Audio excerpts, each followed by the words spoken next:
Welcome back. We're here to do episode 4, which is the only episode that's still out that we haven't played yet. Like I said, episode 5 will be coming out in 2025, and I definitely will be revisiting this game when more content is available. We're going to hop into episode 4. I might let them do the recap because I know it's only been a few days, but I forgot what we did last time. So let's load up. Oh, how cute. They're like, if you want to explore the Discord or Twitter. That's cute. Would you like to see a recap? Just recap the last episode. I don't want to go back to the beginning. So now there are 2 possums in the drawer. I don't know what the significance of the possums are, and I'm actually not sure how they're getting in there. So that's weird. We met Janie, who's the part-time maid or housekeeper for the Scarlet estate. She comes on Wednesdays and cleans, but it looks like Tabitha doesn't let her do a lot of cleaning. We also learned that Janie's husband is the local pastor, Pastor Daniel, at the only church that's in town. Janie seems to be pushing us to go to church or to get counseling through her pastor husband after what happened with the 2 girls that got stuck in the mine, which as of this episode, we still don't know what happened to the kids. They get out, what they found, what's going on there. We have a date with Sybil in the future to have tea with her, but in this moment, we didn't get to talk to her. But Sybil seems to have some sort of relationship with Tabitha, and she knows a lot more about the Scarlet family than I think she's letting on. Of course, Miles was no help, no information. We finally got to meet Duke's son, Beau, and learn a little bit more about their family dynamics. So now that we know that the Tremaine estate was actually split into 2, the Tremaines and the Callaways, we learned that he's on the Callaway side of the farm and that they have this long-standing rivalry against the Tremaines, and they're trying to keep their chickens and their vegetables away from both those weird creatures of the night, but also away from the Tremaine family, who seems to be claiming or stealing their things. We spent a little bit of time with Oscar before we got into ghost hunting or whatever it was that we had to deal with that was in his home, in his daughter's room. So it's been an interesting time so far for sure. Daniel gives us this is Daniel, Janie's husband. He gives us really weird vibes. He just seems off. And no one seems to like him. There's no one in town likes him. Kanika doesn't like him. Even Stella, who seems to like everybody, doesn't like him. And nobody goes to the church, even though there's only one church in town and he's the only pastor that works there. So they just avoid the church altogether. We got to meet Reese, who's sick with some sort of unknown ailment that keeps him in the house pretty much 24/7. His mom gives him meds and takes care of him, and he paints really gorgeous paintings and looks at movies and just kind of exists in the house. He's seen the same creatures too through his window, so there's something going on in the town for sure. There's also something off with his mom. Dr. Kelly is hiding something in that clinic, and she was very defensive when we tried to open the door that led between her house and the clinic. She also made us leave early when he had a coughing spell or something that happened to him in the course of eating their dinner, basically stopping all conversation, and we're basically told never to come back. Which kind of sucked because Reese seemed like a really nice guy and wants companionship. He was open to having friends over to see a movie one night or to have someone come over for painting, but his mom basically proved the point that he's too sick for company and justified that as a reason why he shouldn't have people over and shouldn't go out to do things, because even though he's an adult, he's so sick that he needs constant care. I think she's poisoning him or something with the medication she gives him, because he seems to have this unknown ailment with no diagnosis that keeps him bedridden, and there's no cure and no information. It just seems so downtrodden, but not sick enough that he needs to be in a hospital 24/7. So it's kind of a weird situation to be in. After we abruptly got kicked out of Reese's house, we ended up going back to Oscar and finally helping him and Rosalina with this mystery blood stain and hatch under the rug. And that's when things got weird. So I don't even really understand what happened. It seems like there was an old grudge from years ago. So Enoch's daughter, Edwardine, which also goes by Eddie, she betrayed Charles Shaw's son, Charles Jr., ends up killing him because he started to realize that the Scarlet family did something unscrupulous and used warped or tainted wood or something that caused that Shaw mine to collapse in 1918. And so it seems like both Shaw and Enoch were responsible for that. But for whatever reason, only the Shaw family took the shame on, because I guess it was their mine, and Enoch continued to run the rest of the coal mines. And now, as we see, Tabitha runs the mines. So it stayed in the Scarlet family for generations to come. We keep bumping into Wayne, which I'm still not sure if he's dead or alive. And he seems to have some connection to, I guess, either the Shaw or the Enoch family. We survived Charles Jr.'s spirit, who wanted us to atone for the sins of the father and basically give up our life, or some of our lifespan, I guess, for his lifespan, because he was murdered by Eddie. Wayne also seems to know Tabitha's, all that stuff going on with Tabitha in the mine, but he also seems to know Sybil, because he keeps popping up where Sybil can see him and where Tabitha in the mines are. So I'm not sure how he's connected and where Sybil falls in with this. Is Sybil a Shaw? Is Sybil a part of the Scarlet family? It's just really unclear. Stella was so distressed, I think, after back-to-back losses where she's had her dog's been murdered, her family's passed away, she lives in town by herself, and then now being possessed by spirits or ghosts or something. She just couldn't take it and ran off after the exorcism was done. So unfortunately, we're back at the Scarlet estate, sleeping for the second time here, because the first night we slept at Stella's when we were in town, and now we're starting back off at the Scarlet Hollow estate. I don't know what to expect going forward. Sybil needs to give us real information. I don't appreciate her being vague. You know, she knows a lot more than she's saying. You open your eyes, it's a new day. Last night seems so far away. You could almost pretend the horrors you witnessed in the annex were nothing but a nightmare, chased away by the harsh morning light. An involuntary shudder runs down your spine. But your thoughts are interrupted by the buzz of your phone on the nightstand. Hope you made it home okay. I mean, at this point, Kanika, if I didn't make it home okay, it's been like 12 hours. I would have been dead at this point. Haven't heard from Stella since last night. How about you? You check your messages. There's nothing from Stella. I think we need to call Stella. What's going on, girl? Hey, what's up? Haha, just kidding. I'm not able to come to the phone right now. This is actually a recording of my voice. It's not really me. Technology, huh? Anyways, leave a message or don't. I never check this thing.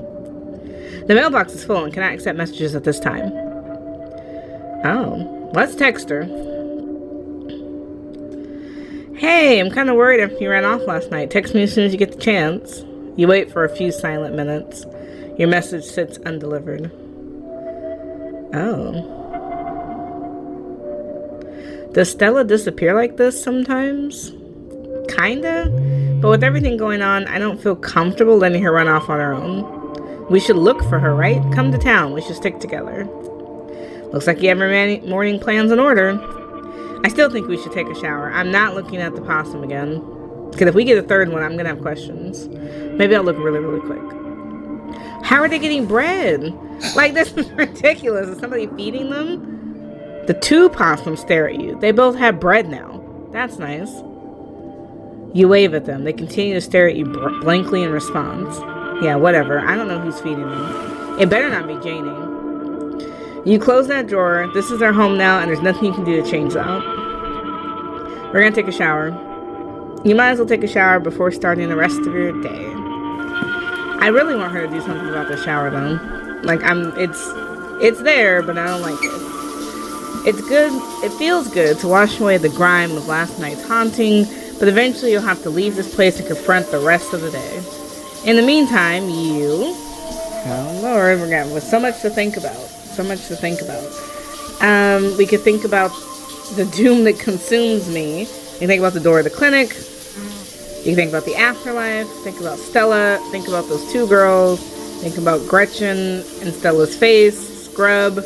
Think about Sybil's warning. Think about Wayne. Think about someone special. Thinking about out of this hellhole. I'm really concerned about Stella. I hope she's just sleeping in. Well, at least we're clean. 2 showers in a row. Even though she really should be showering that night. I'm not even going to check the closet, because at this point I know that doll is there again. It's time to face your cousin. Oh, God, Tabitha. You find her in the kitchen, her shoulders hunched in a tight ball of anxiety. They're striking this week of all weeks, as if I didn't have enough on my plate. If history's anything to go off of here, it almost doesn't matter how strong the strike seems. This is Tabitha's battle to lose. There isn't a union in Scarlet Hollow, which means a proper strike isn't even legal. Your cousin can pretty much do whatever she wants. She could fire everyone and wait them out, for instance, or pick and choose her targets. That being said, does it even matter how the strike plays out? Any resolution would merely treat the symptoms of the disease rotting the heart of Scarlet Hollow. For things to stand a chance of getting better, there's something deeper you still have to fully uncover. I want to know what happened to the kids. Did we get any news about the trapped kids? We have confirmation of at least one voice down there, and the boys have been digging around the clock. I don't think it'll be long before we can put all this unpleasantness behind us. Okay, good. So at least one of the girls are probably okay. Have you heard anything from Stella? I can't get a hold of her. No, but that's not exactly newsworthy. She tends to just disappear every now and then. She's tough. She'll be able to take care of herself. Let's talk about what happened last night. This is a problem, So ghosts are real. I still can't get over that. Still sticking to the ghost story, huh? I really don't have time to indulge your little bit. Alrighty. Can we talk about the strike? Do you know what the strikers even want? I haven't seen a list of demands. I'm sure it's the usual. I promise that if any one of them were in my shoes for a month, they'd be singing a different tune.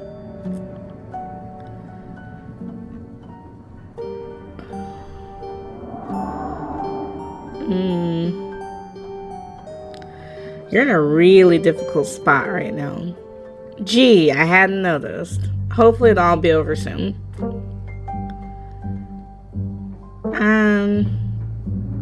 If the mine is in trouble, you should just sell it and sell the estate. Get out while you can. Tabitha bristles. You really are Vivian's kid, aren't you? Just trying to bow out when things get difficult. I'm not giving up like that. This is the Scarlet mine. I'm not going to cash out on our family's legacy. I'm bringing that mine back to life one way or another. I dawdled long enough. Stay safe. No more hijinks. But let me know if you get in any trouble, okay? Yeah, because I called you when we had the Shaw Mine incident with the teens. Tabitha slips past you, her heavy boots thudding down the hall as she marches away to face her employees. Time to figure out the rest of your day. Can I get some breakfast? I never get enough food. She gets like one meal a day. If Stella's MIA, who knows when you'll get the chance to eat. You make yourself a PBJ in anticipation for the long day ahead of you. And that's that. Okay, time to head to town. You head to the front door and begin your trek to the town below. The sun shines down the thin layer of clouds, illuminating the path in a watery gray light. Those creatures shouldn't be out during the day. You can't help but feel countless eyes watching you from the tree line, a feeling that reminds you of your time in the woods with Stella. Ditchlings shouldn't be out in the middle of the day, though. They're getting bolder. As you continue the trek to town, you pause to stare at the mountain range beyond the holler, contemplating a world that's blissfully unaware of the danger threatening the citizens of this tiny town. The world outside feels less real with each passing day as the strange reality of what's happening in Scarlet Hollow gently uproots what you've always taken to be the truths of our world. Your everyday worries seem distant, overshadowed by a fear and dread that hasn't stopped building up since the moment you stepped off that bus. It isn't long until your journey from the estate is over and you once again find yourself on the main street of Scarlet Hollow. Bree, you made it down the hill in one piece. Thank God. I didn't realize there were so many of those ditchlings around, or I would have driven up to get you. She still could have. Nothing stopped her from driving up. We got cell phones, girl. I can't believe they're outside during the day. It feels wrong. How are you doing? Are we about to flirt with Kanika? Because it didn't work when we flirted with Reese. Reese was like, and maybe because he's been in the house too long, he forgot how to flirt. I'm not flirting with Kanika. I think it's too soon. I'm mostly just worried about Stella right now. I'll feel better when we find her. I'm sure she's okay, but yeah, the peace of mind would be nice. Is someone manning the general store while we go looking for Stella? Screw the general store. Mom can deal. So how are you mentally? That's a great question. My concept of how the world works is being shattered a little more each day, so that's cool. Every day I feel more and more like I need to get out of this town before it swallows me whole, but I also keep feeling like there's too many reasons to stay. Like right now, I can't leave until I know Stella's okay. With her folks gone, the only people she has are her friends. And as her bestie, I can't just let her go running into the woods to get eaten by a Bigfoot. And my mom is just so chill right now, it's driving me nuts. She just keeps giving me tea and ignoring anything I tell her about the weird stuff that's going around town. I figure if anyone would be interested in magic stuff, it'd be her. But she ends the conversation every time I start talking about it. Sorry if I'm ranting, but thanks so much for asking. That was really thoughtful of you, and it helped to talk about. But if you ever need someone to rant at to, I'd be happy to return the favor. I feel like there's something with her mom. I know others with my gifts when I meet them. Sybil is probably the most gifted person I've met. Are you saying she's a witch or something? No way. She's just a funky old lady who's into crystals and herbs and stuff. She doesn't actually know magic. I mean, if she were some kind of witch, that would mean everything I thought I knew was wrong. And my whole life has been a lie. Ugh, I can't think about this right now. I need to be focused. This thought will just have to get in line with all the other pending existential crises. So Ghost, huh? Yeah, Ghost. I don't know about you, but I'm currently saving off a massive existential crisis about the state of matter and what being alive means. Any idea why Stella was so upset? Being possessed seemed awful, but she's the only one who ran off. Could be a lot of things. She could have hit her breaking point stress-wise. She could have been horrified by meeting a ghost for the first time. She could be traumatized by what the ghost did. But at the end of the day, I have no idea. We'll just have to find her and see if she wants to stop running from it and finally talk things out.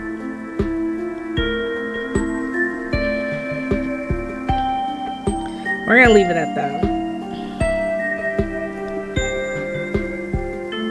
Any leads on Stella? I haven't had a chance to talk to anyone else yet, so nope, none so far. She ran north last night, but that doesn't mean she didn't double back. I'm trying not to worry about it too much. It's possible she's safe somewhere, just not answering her phone. But I also don't want to bet on that. I'm supposed to see her mom at some point today. Maybe she'll finally shed some light on things. I'm not sure what she's planning to tell you today that she couldn't have told all of us last night. Maybe she's going to read your fortune. I should probably stop making fun of her whole new age mystic vibe. A lot's happened in the past couple of days. Still, there's plenty of time for tea after we've looked for Stella. Guess we should get started then. Yeah, we're burning daylight. Where to first? Oof, so many options.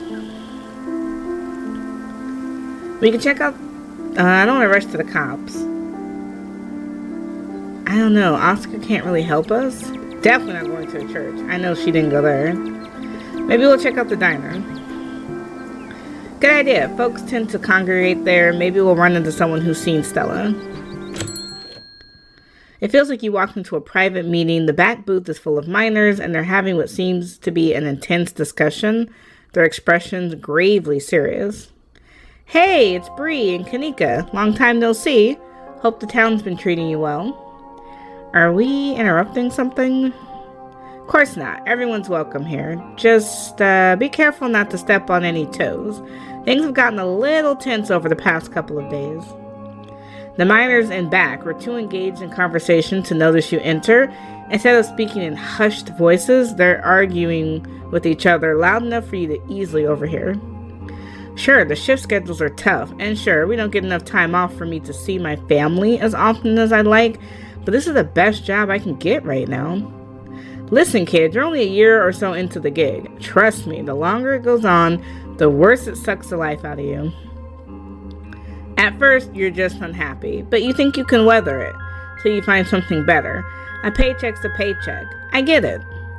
But the next thing you know, you've lost years of your life to a company that doesn't give a solitary shit about you, that uses up every free second and can suck out of its workers, and pays just enough to survive, but not so much that we can ever save enough to get out. Zax, we could be fired for this. I really need the paycheck. My sister needs the paycheck. I'm the only reason she can afford her tuition right now. I can't get fired. And this job still has its perks, like the company housing. I can't afford my own place and send money back home. I don't know where I would live if I didn't have this job. Right, the company housing. How generous of the big boss to put you up in a company-owned shack that hasn't had proper maintenance done in decades. You know she uses that housing as an excuse to pay us less.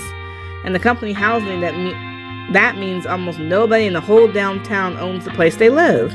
That's why the Scarlets can keep getting away with whatever they want. Zax, we don't have the numbers, man. You know this is risky. Riskier than most of us could afford. We would have the numbers if y'all would stand with me and not let management scare tactics get to you. Hell, there was a collapse less than 2 days ago, and the boss expects us not to riot at the thought of being forced down there to work while the threat of death looms over our heads. The threats only work if we let them. It doesn't matter whose name is on the deed for the place. Without us, there is no mine. We've got them against the ropes. We can't back down now or they'll come out swinging. Ugh, they're having a terrible time back there. Should we weigh in on their situation? Really not our place. So about the strike, the miners turn towards the doorway, all eyes glaring at you in unison. We all know who you're related to, kid. Word travels fast, and I'll be damned if we talk business in front of you.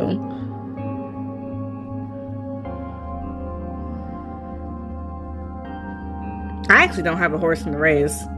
I didn't even know Scarlet Hollow existed until a few days ago. Great, then don't weigh in and don't meddle with our lives. Oh, hey, have any of you seen Stella? She's missing. The YouTuber? We ain't seen her. Harrison's voice drops to a barely audible mumble. I hope she's okay. She hasn't been around, but I'll let you know if I hear anything.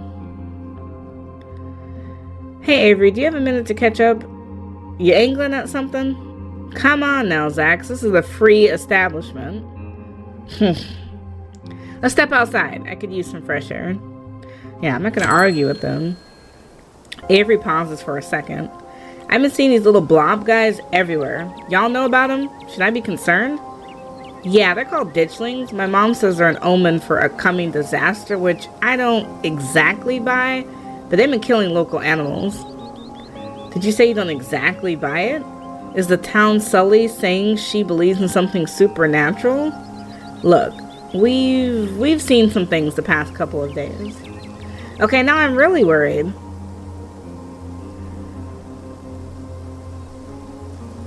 We need to say something. They'll only grow in number until disaster strikes this place. I'm still hoping there's no cataclysm and all the stuff my mom said was just old superstition.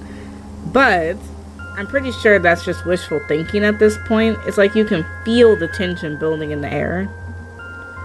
It does feel like something bad is coming, doesn't it?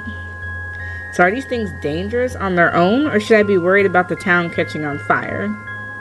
That depends. Do you want to risk getting eggs laid under your skin? Oh, is that all they do? That's not so bad. I figured they'd eat people or something. Are you serious? Being used as a walking nursery sounds so much worse than just being eaten. Look, if they need a warm place to pulpate, and I have skin to spare, who am I to deny them? Ugh, that's so gross. The thought of feeling something like wriggling under your skin, stealing your nutrients until it eventually erupts out of you? Kanika shudders. Sounds like the miracle of life to me. You're yanking us around, right? Maybe. Anyways, I shouldn't get too off topic. You wanted to chat? I don't know. I'm glad we didn't tell him the truth the first day, because he seems like he's all over the place. Do you have any idea where Stella might have went? Nope, not at all. But I'll let you know if I hear something. Last night was an ordeal for all of us. I think she was especially shaken up. She just ran off without saying anything. We're pretty worried. What do you make of all the stuff going down with the miners? The strike? I'm all for it. The workers seem to be pretty split. It might be an uphill battle for them, but I'm glad they decided to shut up shop in the diner. We're happy to support in any way we can, even if that's making sure they have a steady supply of caffeine.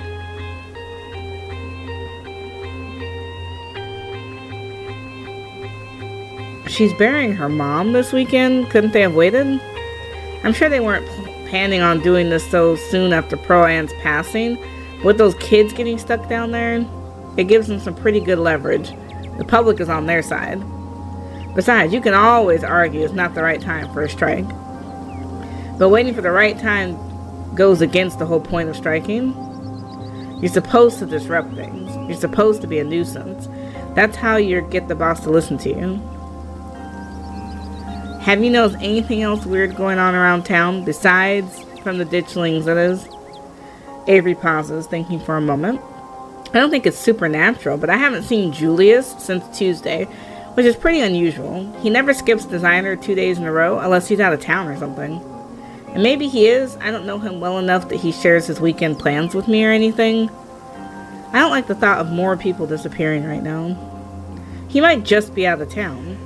But he's kind of an old dude. Maybe it couldn't hurt to have someone check on his house, see if he's there or not. I'll try to do that before my shift tomorrow. Alright, well, we should probably get back to it. Totally. I'm sure you're both antsy to get back to looking for Stella. I won't keep you. Damn, Avery was no information, though. Avery heads back inside, and you and Kanika return to Main Street to plan your next move. Still no sign of Stella. I don't think we should go to the mines, because Tabitha's going to be on full tilt. The cops don't seem like they're super helpful. Maybe we'll check on Oscar. I hope nothing else happened after we all went home last night. They're so brave for sleeping in that house after everything we went through. I'd rather sleep in the woods with the ditchlings than someplace that was that haunted. I know. It is kind of creepy. Morning light streams in through the library's large windows. In the daylight, it's once again a place of comfort, all menace having fled in the wake of Charles Shaw Jr.'s departure. No ghosts, thank God. I was not up for an encore. I guess Oscar must be in the back. I know that's where I'd be if I finally got my house back. Let's go. You make your way back towards the annex. It feels strange to be back here in the light of day, as if the events of the previous evening were all just a terrible dream. More accurately, it feels like the events of the previous evening were mostly just a dream. That hideous stone carving is still buried in the basement, and though it's subtle and subdued, you can still feel the faintest of hums reaching out from it. This hallway creeps me out. Kanika knocks on the door. Oh, good morning. I'm so glad to see all of you. Please, come in. You have no idea how good it felt to sleep in our own house last night. Though I suppose I didn't do too much sleeping, I just sat and stared at the hatch all night.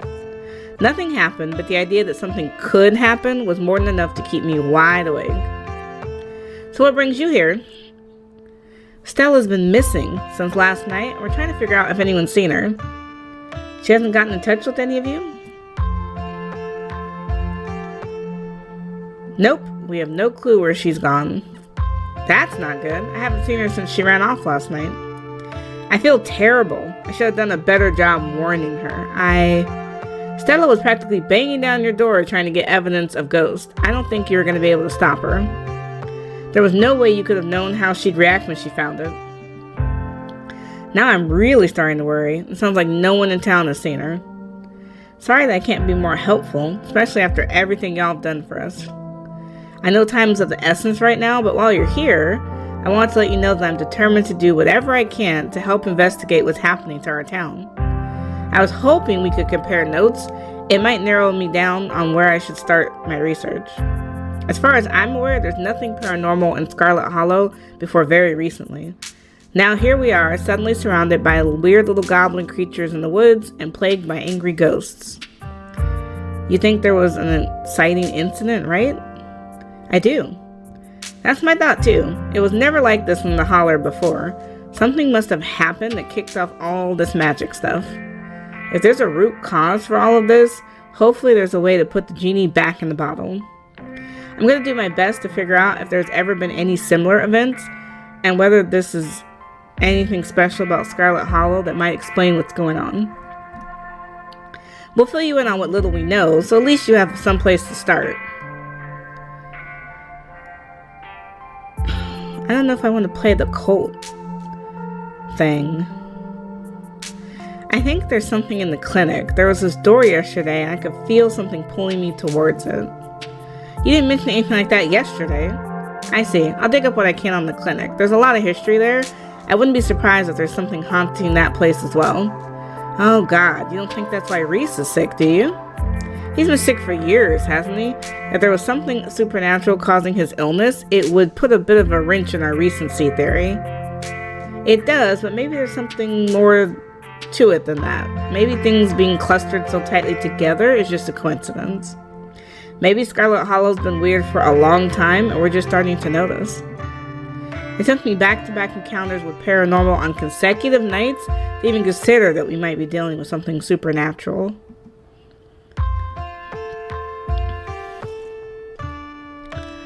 Reese mentioned a movie night, right? It'd be a perfect cover for an investigation. Who knows if that would fly with Dr. Kelly, though. After last night, I'm pretty sure she's not going to let us anywhere near her house. If we're going to investigate the clinic, I think we're going to have to break it. Oh, no, absolutely not. That's what Stella would do, and she's been 3 for 3 this week when it comes to finding spooky stuff. She's also been 3 for 3 when it comes to finding her way into mortal peril. This is why we have to find her as soon as possible. It shouldn't fall on me to suggest we do something dangerous. I'm terrible at selling it. It's not that I don't think we should figure out what's going on in there. We just need to be cautious about what we do next. We don't want anyone to get attacked or possessed by any more ghosts, even if it's to help a friend. I don't know if we have time to play it safe. Just give me a day or 2 to do some research before you do anything rash, okay? We've been finding these really weird stone seals. There was one in the mines and another in your basement. There might be more. Those are the carvings you mentioned last night, right? To think there was something like that under my house all this time, and to think someone must have put it there, but who? This gives me quite a few threads to follow. Thanks, Bree. You know, I was thinking about filling that basement with cement and pretending it was never a part of this house. But if we're all here, maybe we should go down and... Oh, yeah, I don't know about going down again, Oscar. Take a closer look at that carving, seal, whatever it is. It's been bad enough going into haunted houses and abandoned coal mines at night, but there's something that feels so much worse about going down there in the middle of the day. I can't say I'm thrilled at the thought of it either, but we need to do whatever we can to start getting ahead of things. I really don't think this is a good idea. The spirit is gone, but you can still feel a faint hum undulating from the basement. Imminent danger may not await you down there, but the stone remains active, if at least weakened. Who knows in what strange ways it may manifest itself.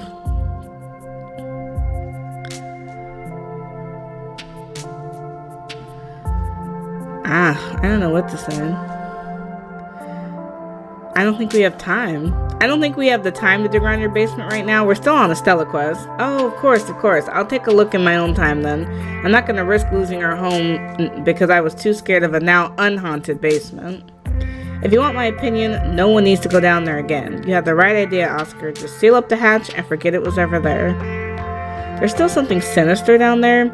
Make him listen to you. No more unheeded warnings.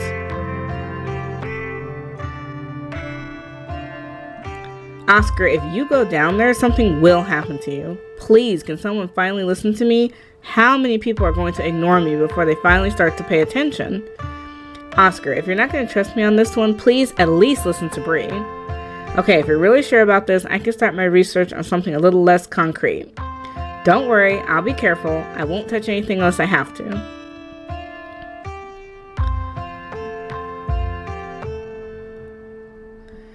I don't know. I want to explore this cult idea. I'm wondering if this could be the work of some sort of cult. You mentioned something like this at the library the other day. If there was a cult in Scarlet Hollow, I feel like I'd know about it. I don't know, just throwing things out there. Let's not get all satanic panic just yet. I know it's not unlikely at this point, but having lived in this town all my life, I feel like I would know if there was some cult that ran this place. A cult doesn't necessarily have to run the town to have had an impact here. It doesn't even need to be active. From what I gather, those carvings you've been talking about are old, and whoever left them is probably long gone. I'll see what I can find. You never know. Make sure Pixel stays inside, or he may be grabbed by the ditchlings. The ditchlings are those things from the woods, right? With those faces? They snatch animals to do some sort of parasitic egg-laying thing, so unless you want one of those things to pop out of Pixel, you better keep him where he's safe. Will do. I can't imagine how devastated Rosalina would be if something were to happen to him, especially after everything she's been through. Are we sure the ghost is really gone? I have every reason to believe so. There wasn't so much as a creaking door or mysterious draft all night. Thanks to you, I think we're in the clear. You're so brave for sleeping here. I would have left and set the place on fire behind me if I was in your shoes, no matter if someone wound up putting it to rest or not. I suppose I felt I've done enough running. I'd seen the worst it could do, and I was willing to risk it if it meant Rosalina wouldn't spend another night sleeping on a cot in the back room of a library. Whatever we're doing next, I feel like we're missing a vital team member. We need to find Stella, and fast. I agree, we need her brazen energy if we're going to do any serious sleuthing. Let us know what you find. I will. You pause before leaving, your eyes lingering for a moment. If there's anything else you'd like to say to Oscar, you should say it now before you leave. Maybe we will flirt with Oscar, why not? Oscar, can I talk to you in private for a minute? In private? Sure, I can spare a minute. There's a nice secluded spot around the corner. Y'all do your thing. I'll catch up with you after. Let's get our flirt on. You follow Oscar to a quiet space by the edge of the woods. Is there something wrong?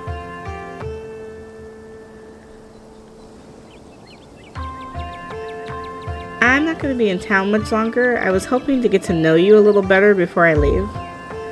I feel the same way. It's funny, we spent so little time together, but somehow managed to leave a permanent mark on each other's lives. You pulled my daughter out of a collapsing mine. Oscar pauses, pulling back his glasses to wipe a tear from his eyes. I know she's feeling a lot of mixed emotions right now, but you're the reason she's alive. And then last night, you were tormented and trapped in a hell dimension because of something you didn't even know happened that you had nothing to do with, all because I couldn't handle it on my own.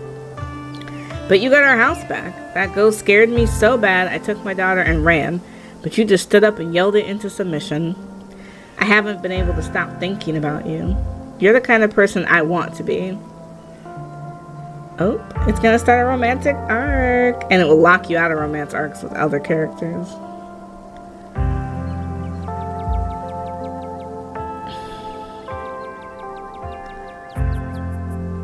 We should go on an actual date. Get to know each other better. Because I feel the same way about you. I couldn't agree more. Now probably isn't the best time with Stella missing, but maybe tomorrow we can go on a date and actually get to know each other. I better get back to my daughter, and you better get back to looking for Stella. But tomorrow, he pulls out a scrap of paper and scribbles something on it before handing it to you. Here's my number. Text me anytime. I'll be around. And assuming things have settled down a bit, maybe we can grab coffee at the diner and get to know each other. And hopefully by then I'll find something to help with that whole town-wide mystery situation. Yes, we got a romance. Oscar leaves and you rejoin Kanika outside the library. You look happy. I'm glad you and Oscar had a chance to talk about things. Let's stay focused, though. We still have to find our friend. At this point, I think we should just go straight to Stella's house. You're right. We've been running around town getting all riled up. Meanwhile, she could just be sleeping in or something. I would have checked before we met up, but I was honestly kind of nervous of running into some other horror from beyond the veil if I went exploring on my own. You make your way towards Stella's house. Kanika knocks anxiously on the door. It creaks open. The interior is cold, and not just physically. There's an absence of joy in life that leaves only a chill behind, the ghost of an empty house and the sombering dread that comes with the knowledge that your search won't end here.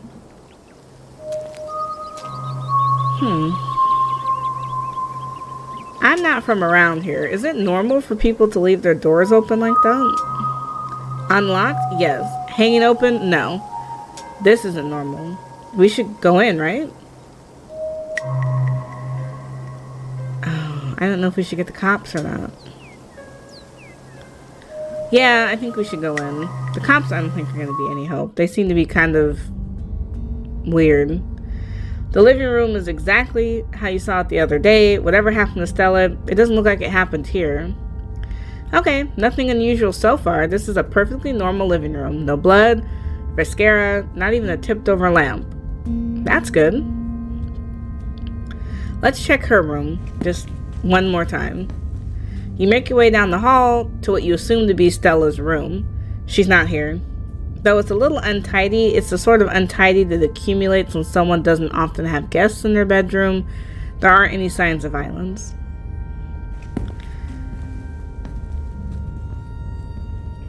Let's check her computer. I'm not sure we should be snooping on her computer. Isn't that an invasion of privacy? Kanika, what if there's a clue and we miss it? What if we don't find Stella and it's all because we didn't snoop on her computer? Sure, snoop away, but I'm not going to take any part in this. I'll just be over here, standing in the corner of the room, not looking over your shoulder. Let me know if you find anything. It's like, yeah, you want to know, but I think we should look. You know, we don't know what we're up against.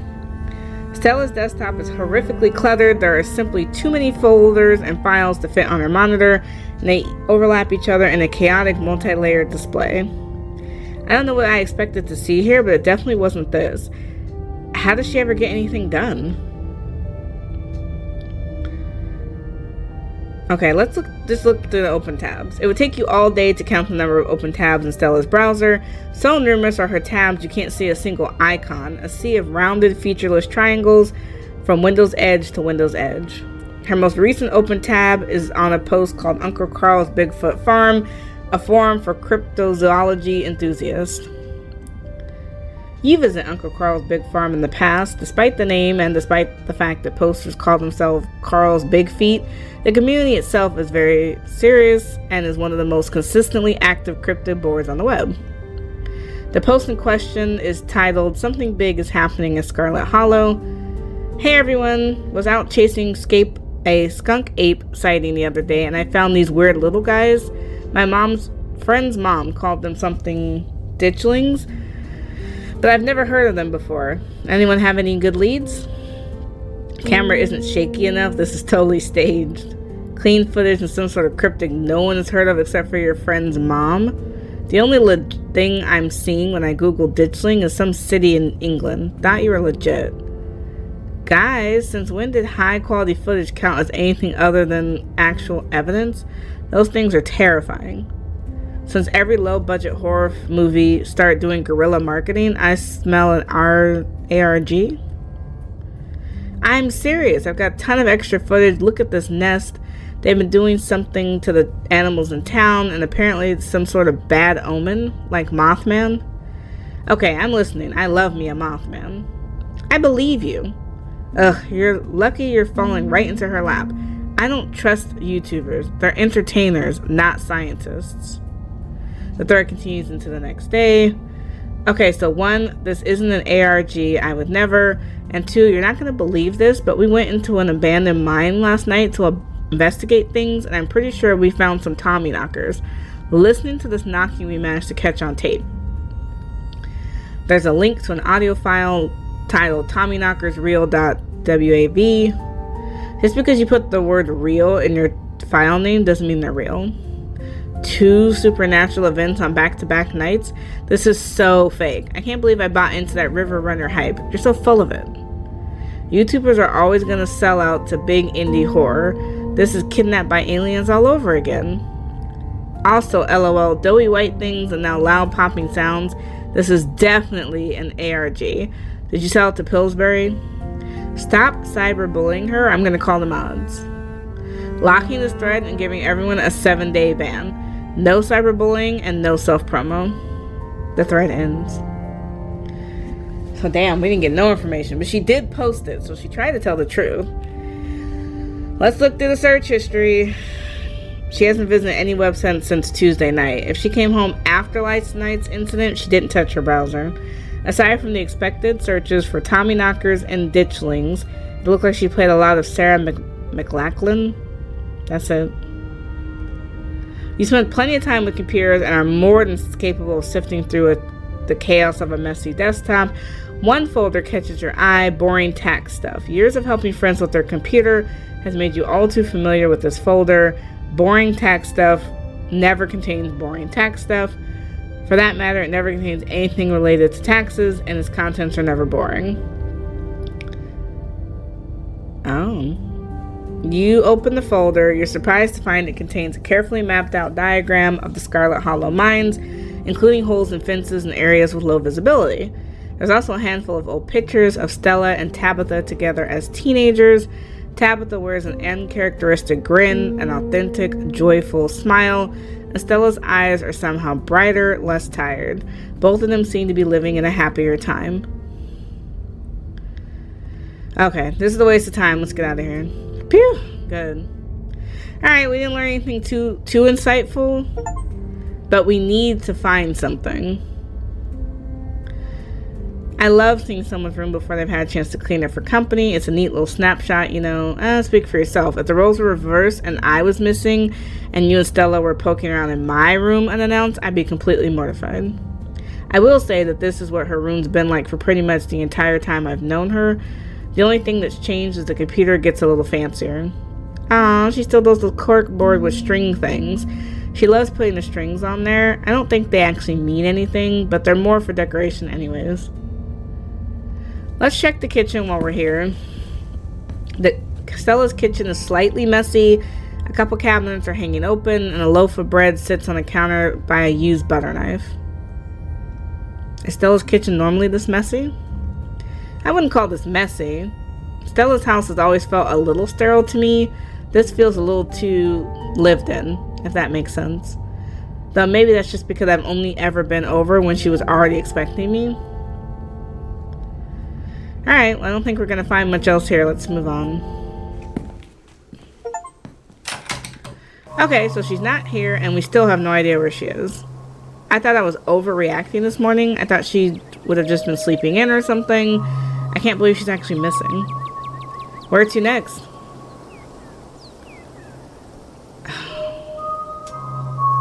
I don't want to go to the church because Pastor Daniel is so creepy. But we're going to try it. We're going to check out the church. The church? What? Do you think Stella decided to get religious all of a sudden?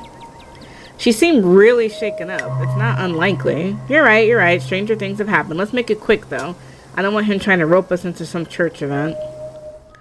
Fair, because my God. Kanika leads the way, taking you up the gradual slope towards the church. Alright, where is that weirdo? There. Damn, he came immediately. Oh my. 3 visitors at once on a Thursday? This is unprecedented. But there's only 2 of us. Oh no, were we followed by a ditchling? Were we followed by Wayne? Sup, old people? Oh, Shazane, what are you doing here? All the glimpses of death I've had in the past 2 days have forced me into the midst of an existential crisis, my dudes. I wanted to see if faith held any answers for me. Alas, I have not yet found the solace I seek. Give it time, Zane. It sometimes takes a while for the Lord to work his way into your heart, but when he does, you won't regret letting him in. Be sure to look over those pamphlets I gave you, and of course, I'm always here if you need to talk. Sure thing, Pastor D. Peace, y'all. Anyways, we're looking for Stella. She wandered off last night and no one's seen her since. We're starting to get pretty worried. We hope maybe you or Janie had seen her. I can't speak for Janie, but I'm afraid I've seen neither hide nor hair of Stella. If you'd like to talk to my wife, she's just over by the alpacas. Though, Bree, I was hoping we might be able to talk in private. What did you have to say to her that you can't say in front of me? Please, if you wouldn't mind, this is a personal matter. Personal for whom? I'd rather folks not pry on this. You know how rumors get started. It's okay. I'm happy to talk to him. If you're sure.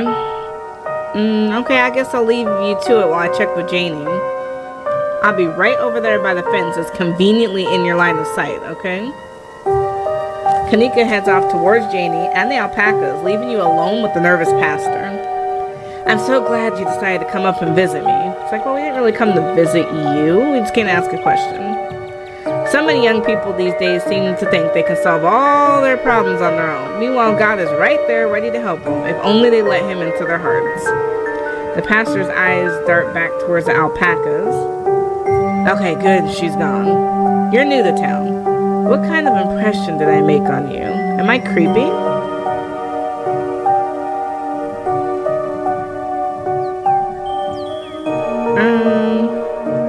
I think this is part of the problem. If you have to pull strangers aside to ask them if you're creepy, you probably come off as creepy. You're right. I should just get better at seeming approachable. Maybe if I grew a thick beard, people would trust me more, or maybe I should get a cool jacket. He's interrupted by the sound of a snapping twig and a high-pitched giggle, partly muffled by the underbrush on the edge of the property. Tulip, come out of there. You know you're not supposed to play in the woods. Tulip glances back into the woods, quiet as she hesitates. Tulip, are you going to be good, or are we going to skip story time tonight? I'll be good. You don't have to skip story time. I won't go into the woods, I promise. I know you won't, Tulip, because it's too dangerous for little girls in there. Why don't you go help Mama with the alpacas? It's just about time they got fed. You can give them hay. Tulip smiles broadly, seemingly excited for the prospect, and hurries off. Sorry, I had to have a firm parenting moment just then. She's been trying to run off into the woods a lot lately, and it's really dangerous, even for adults. There's this massive trash dump not too far past the trees, but it must be at least 50 years old, so it's all overgrown and looks like it's a part of the landscape. But if you accidentally walk on it, you might find yourself falling into a hip-deep mound of rusty cans and broken glass. Tulip made some imaginary friends and keeps telling us that they want her to go out there. Like the word of some fictional creature she made up is going to convince us it's a good idea for her to play in someone's old garbage. But she's 7, of course. She would get some funny little idea like that. I would love to get the community to rally a big cleanup. It's about time somebody got rid of all that junk. Oh, Lake Tetanus. Stella told me about it. Tetanus Lake? That's an accurate name. I wonder if Tulip would stay away if I start calling it that, or would it only make it sound more alluring? How big a trash dump are we talking? Would it take a weekend of hard work to clear out? Maybe if you had construction equipment and a team of professionals. It's a big area. I have no idea how deep it goes. In the meantime, I'm just making sure Tulip knows not to go near it. What's that you were saying about imaginary friends? Oh, Oh, she's just been talking about these friends of hers lately. Little stories about creatures that live in the church. I'm sure she saw some animal in there and decided it was her friend. There's nothing to be overly concerned about except the trash heap situation. Out of the corner of your eye, you see Kanika walking back to the two of you. She must have finished talking to Janie. Janie says she hasn't seen Stella either, so we better get going. Hope your talk with the pastor went well. Yes, we had a great conversation. I appreciate you all stopping by, even if it wasn't under the best circumstances. I'll let y'all be on your way. I hope Stella turns up soon. I'll put in some prayers with the big man for her. Alright, thanks, see ya. Daniel wasn't helpful either, but I am curious. Tulip, number one, doesn't look like Janie or Daniel. Just a quick biology lesson because, shits and giggles. Both Pastor Daniel and Janie have red hair, but yet their daughter has brown hair. I feel like she should also have red hair. Is that not his daughter? Because I'm not understanding that part of it. The whole red hair, two red hair people should have made a red hair child, but Tulip has dark hair. Well, she's adopted. And then number two, he's super weird. But maybe he's just anxious, socially awkward, nervous. I don't know. Kanika starts back down the path to town and you follow her. Okay, now that we put some distance between us and the church, what did he want to talk to you about? He didn't say anything weird, did he? Tulips apparently made some weird imaginary friends. We may want to check it out later this week. Kids make up imaginary friends all the time. Let's not get too distracted until we find Stella, though. Where to next? I think we should talk to the cops. I mean, we've talked to so many people and no one's seen her. And the town cannot be that big. It's like 2 blocks. Someone should have seen her by now. That's not a terrible idea. I'm sure there won't be much help, but we are dealing with the missing person, and that's cop stuff. Hopefully they don't give you a hard time. They've really been on your ass. Why would I go report her missing if I did something to her? The police station is exactly what you would expect from a town the size of Scarlet Hollow. It smells strongly of coffee and faintly of aged furniture and paper, and the general tidiness speaks of a department that doesn't get much of anything done. But you're also not alone. You enter to find Bo and Duke standing between you and the officers behind the desk. Now listen here, Hugby. Big Betty was set to wear the blue ribbon, so don't you go telling me she was just a pumpkin. We worked real hard to get her that big, raised her up from a seed. It's just not fair, officer, sir. I understand that and all, but I don't see what y'all want us to do about it. I know y'all cared a lot about this pumpkin, but as it stands, it simply isn't a job the police can help you with. Now, if you were able to find some sort of evidence that Julius or somebody else stole it, this Big Betty of yours, then you could get a lawyer involved and take it to small claims court. Dang it, deputy, ain't finding evidence what y'all are supposed to be good for? That Julius has been stealing what rightfully belongs to the Callaways for all his life, and you folks ain't done a lick of policing to put it to an end. I told you we're better handling this ourselves, Daddy. I'm not asking if they're part of a cult. What's all this about a pumpkin? Seems the Callaways here have lost a considerably large pumpkin. We ain't lost crud, Earl. You can't lose what's been stolen, and we already know who did it. We saw Julius eyeing her yesterday. Look, Bo, I feel you. I really do. But that's circumstantial at best. And even if it wasn't, you know yourself that there isn't a clear property line. What makes you think Julius stole it? You're poking at wasp nets, Bree. There's 100 years of history here. He's been claiming Big Betty was his since day one, on account of he thinks it was planted on his side of the property. He's got himself confused about where the property line is, as always. The Callaways and the Tremaines have been at this a long time. They can never agree whose land is whose. This ain't the first time we've heard something like this, and we get our fair share of calls from Julius, too.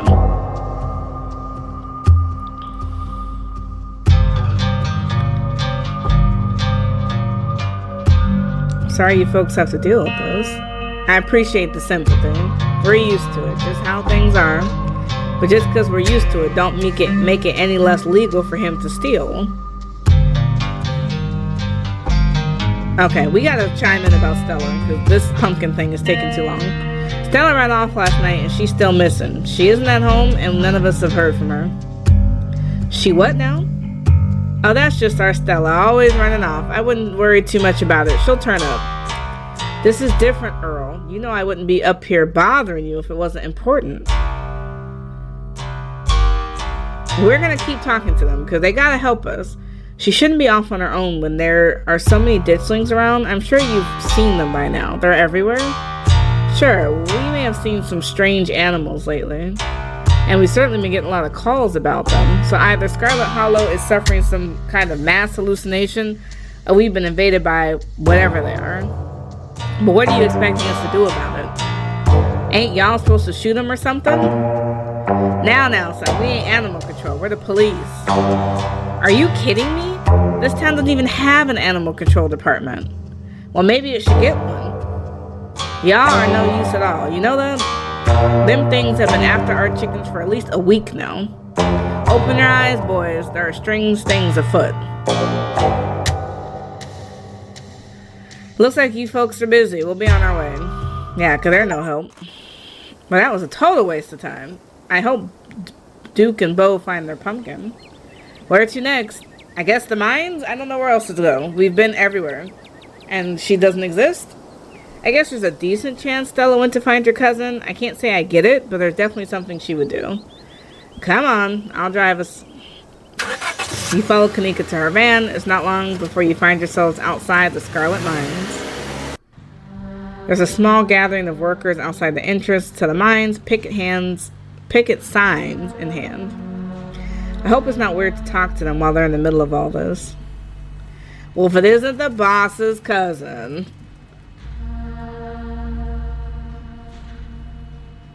Any word about those kids stuck in the mine? Yeah, I'm more worried about that. We've heard voices, so we know they're alive.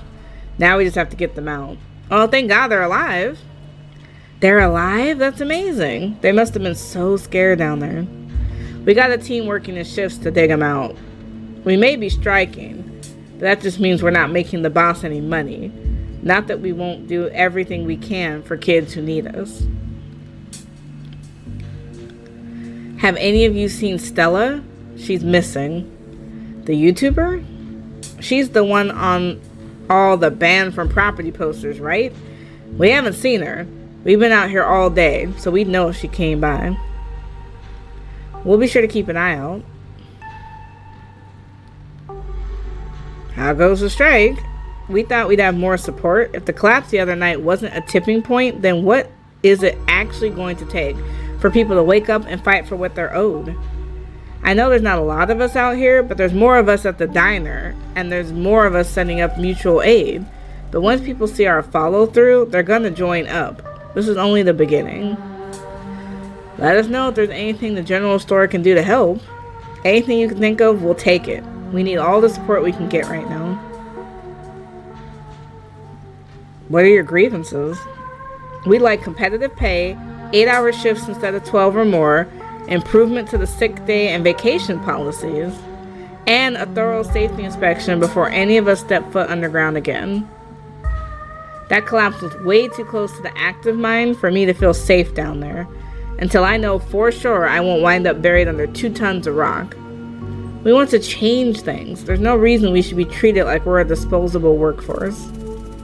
If we're the ones making her money, we should be making money too, not just scrapping by. Jesus, Tabitha.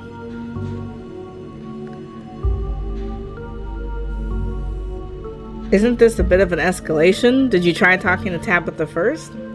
What do you know about what we've already tried? You ain't from around here. And you sure as hell don't know what it's like working down in the mines. We knew talking would get us nowhere. The most it would do is get people fired. It's happened before. This is the best way for us to send our message, by not making her any more money until she has to listen. Bree, you of all people should know how talking to Tabitha goes. True. She is very, very, very, very, very, very difficult. She is a brick wall. An angry brick wall. Can we visit the dig site?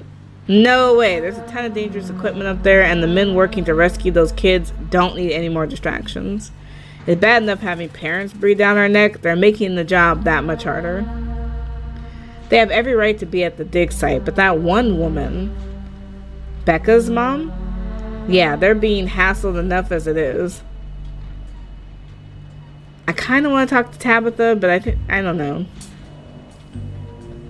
I'll deal with Tabitha later. Okay, they haven't seen Stella. Let's just go.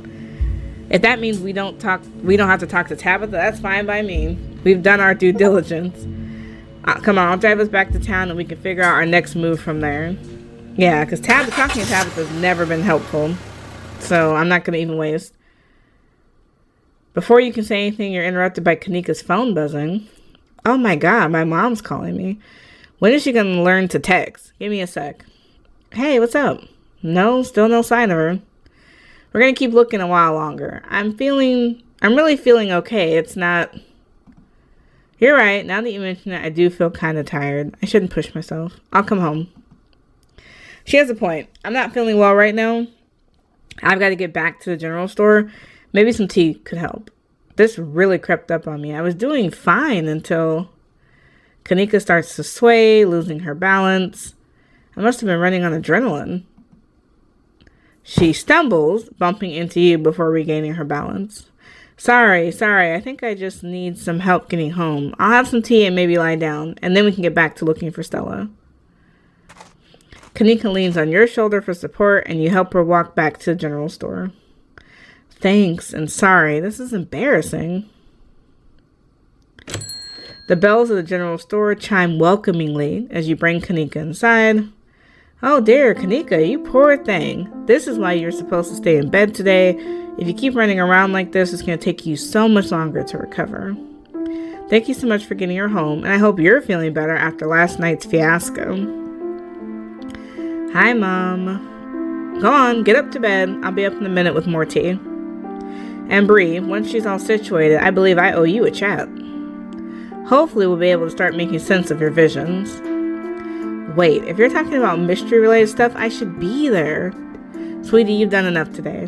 And you never like when I do my tea readings anyways. I'm sure Bree can catch you up once you're feeling better.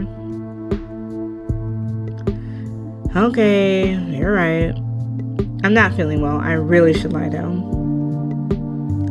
Kanika heads towards the stairs and disappears without saying another word. There's something off here, as if Kanika's spirit dimmed at Sybil's words. I agree, because it seemed like once her mom called her, then she was instantly sick, where she was fine all morning. Shall we? Sybil motions towards the tea room. I'm gonna follow her. Let's see where this goes. She's no lady. It's not like she's gonna attack us or anything. Please, have a seat. I'll bring you a fresh cup. You take a seat at the small table on the edge of the room. It's dark here, only slivers of sunlight able to filter through the heavy curtains, supplemented by the bright grow lights over the plant in the corner. It's castor bean, an incredibly toxic plant, and strange for a tea maker to keep around her workspace. Sybil joins you at the table. She places a cup in front of you. It smells light and citrusy with an undercurrent of decaying earth. This is a special blend. It should help clarify some of the visions you've been getting. I'll be able to do a reading once you're done. Until then, how about we just chat? Some of the plants in here are toxic. Castor bean and Orlander in the corner behind me, they can produce resin and rat poison, respectively. It just seems like strange plants for a person who makes presumably edible teas to have lying around in the open. Aren't you sharp? I'm an appreciator of plants regardless of whether they can be used in tea. Orlander's blooms are beautiful, and castor bean has such massive leaves. You have to admit, it makes for an impressive plant. And they're both perfectly harmless as long as no one goes munching on them. I keep these separate from the garden out back just for that reason, so no one confuses them with something edible. The other day, you promised to tell me, what was it? Unsavory tales of my mom's youth? I most certainly did, although I may have been exaggerating a bit for dramatic effect. I'm prone to do that. In a town this size, you get to know everybody, no matter what the age difference might be. Vivian was a little younger than me, which meant I always had a certain older sister instinct about her. Her family wasn't good to her. Pearl Ann was a lot like your great-grandmother, Edwardine, which is to say, not a very kind woman. Now that we know Edwardine killed Charles Shaw Jr., that makes a lot of sense. Similar to Tabitha, but with more social grace and considerably more hatred for her fellow man. But your mother wasn't a shrinking violet either. She was just as stubborn as any other Scarlet, and her family choosing her as their punching bag made her into quite the rebel. Why were Pearl Ann and my mom raised by Eddie? What happened to their mother? Their entry into the world was violent. I'm afraid their mother was young, too young to be pregnant, especially with twins. She didn't survive the labor. What happened when my mom found out she was pregnant? She came to me for advice. She was distraught. It was like she had been handed a death sentence. Maybe it was fear from what happened to her own mother. Maybe it was something else. But she seemed convinced she was in danger. Tabitha had already been born by then, of course, but she was born in wedlock, so I assumed your mother's worries had something to do with religion. Though the Scarlets weren't particularly religious, as far as I knew. But the way Vivian was that night she came to me, it stuck in my mind. It always had me wondering what it is about your family that made her panic so much at the thought of having a baby. I feel like I know a lot about the women in my family, but what about the men? Do they even exist? I suppose they just haven't been very noteworthy since Eddie took over the mines. Her husband died a long time ago, and to be quite honest, I don't even recall his name. Might have been Stuart, or something just as forgettable. From what Vivian said, her father was a teenage fling that ended once your grandmother found out she was pregnant. I'm fairly certain that was similar for Vivian, though she was much older. I believe she was the one who ended it with skipping town and all. What do you know about my grandmother? I'm afraid there isn't much I can tell you. I think there were two in that generation. The eldest died when the girls were still children. Eddie never spoke about them, nor did your mother. So how did you end up in Scarlet Hollow? Oh, my family's been in these hills for a long time. That's how I know so much of the local flora. Everything I've learned was handed down from generations of hill folk. There hasn't always been a reliable doctor up here, especially not one most folks could afford. They have to figure out their own medicine. What's with all the mystery and ritual? If you have something to tell me, just come out and say it. I need your tea leaves first. I have pieces of the puzzle, but the tea leaves should help give me the full picture. I'm gonna sip it, but I'm not taking all of it. You take the tea, sipping it delicately. The citrus smell is fleeting, quickly replaced with the earthiness at its core, like you're taking a mountain full of dirt. But the aftertaste combines the two flavors into something soothing and medicinal, and you find yourself feeling more comfortable, your muscles relaxing for the first time in days. There's something you don't like about this feeling. It's too soothing. You don't doubt that there's something magical at work in this blend. We're gonna finish it though, because Kanika knows we're here and Miles knows we're here. So she's not gonna do anything too wild, because she gotta answer to her daughter. The tea is gone before you know it, the small cup empty save for what's left of rehydrated leaves coating the bottom. Oh good, you found the tea palatable enough to drink. It should do you some good. It's one of my more medicinal blends. Now on to business. Sybil takes the cup from you, thoroughly staring down at the sludge. Oh dear, this doesn't bode well. You've got just about every warning that can fit in the bottom of the cup. Cross, kettle, hourglass. All of this means death, misery, difficulty, and the hourglass ties it all together with a definitive urgency. It's fair to assume that this all has to do with whatever brought the ditchlings. Something is coming, and whether any of us can stop it, I'm not sure. But we may, at the very least, be able to figure out what it is. And there's a certain figure here, a cat, an enemy laying in plain sight. I don't even want to guess. There's too many options. I'd like to see. Yeah, because she's telling me a lot with this cup. I'm sure it wouldn't make sense to most people. It'll probably just look like a confusing mess of old leaves, but you're free to take a look. Yeah, you're telling me you got all that from this? Come on now. You take the cup staring down into it. It's just leaves. There's no pattern, no swimming together of the drudges of your tea to give you any warnings or premonitions. After a long moment, Sybil takes the cup back from you. I hope that settled your curiosity. Don't worry if you couldn't make sense of it. It takes years to learn this sort of thing, even for someone with your propensities. She winks conspicuously. I'm not sure who the cat... I mean, we could take it literally as if the cat is actual cats we've come in contact with. So Pixel is the cat from the library, and the Frou Frou is Tabitha's cat. But that's only 2 cats we've come across so far. But the cat could also be a metaphor for someone we shouldn't trust. But there's a lot of people that we shouldn't trust. So let's take it literal for now. Oh, the cat's got to be Pixel. Or maybe it's Frou Frou. Those are the only 2 cats I know. Dear, the cat isn't a literal cat. Like I said, it's a symbol for an enemy lurking in plain sight. Probably a human enemy, but almost certainly not a cat. You don't have to figure out an answer right away. It often takes time for the mind to connect the dots. Just be on guard and keep vigilant that someone close to you isn't to be trusted. We know from the ditchlings that something terrible is coming your way, and it's likely that it's connecting to some hidden enemy.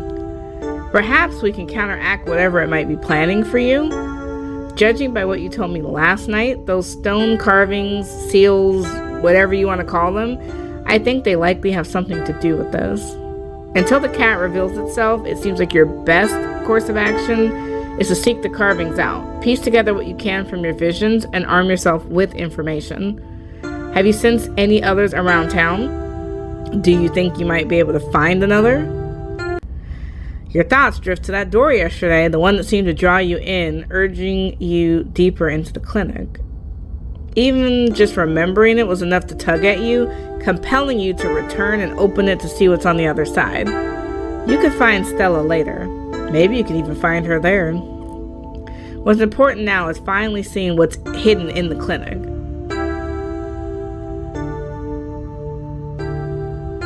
But bad stuff always seems to happen around them. What happens around these stones might not be anywhere close to what could happen if we let the danger encroaching on both you and this town act unopposed. The ditchlings are multiplying each day. This is all going to come to a head, and it may just be a question of how prepared you are when it comes. Learning whatever you can could save your life, even if you're faced with more ghosts or ghouls along the way. I think that's all the help I can offer. I hope this conversation has been illuminating, even if it brought up more questions than giving any clear answers. Thanks. I'll let you know if I find anything. Glad to hear it. I hope all goes well, and I wish you luck. Hopefully you won't need it. Thanks again for humoring an old lady and stopping by for a chat. She didn't tell me anything super helpful, except for the history about the grandma. So Eddie raised us because our mom died. Or no, Eddie raised Pearl Ann and Vivian because their mom died. So it's giving us a little bit more history. And remember, be careful who you put your trust in. According to the tea, the cat is getting ready to pounce, and merely being ready for it may not be enough. Sybil closes the door to the tea room, the bell of its door strangely flat in the stale air of the nearly empty general store. Let's talk to Miles. I don't know why, but... So, Kanika has a cold, huh? That's what she says. She's trying to get out of work again. Like I didn't have anything better to do all week while she sits in her room watching anime. Says the guy in the Goku pants. Everybody knows Dragon Ball is a good anime. She watches the trashy shit. Have you seen any weird rocks around town? Yeah. You. He smirks. Clearly this was a very sick burn, and you should feel bested by his wit.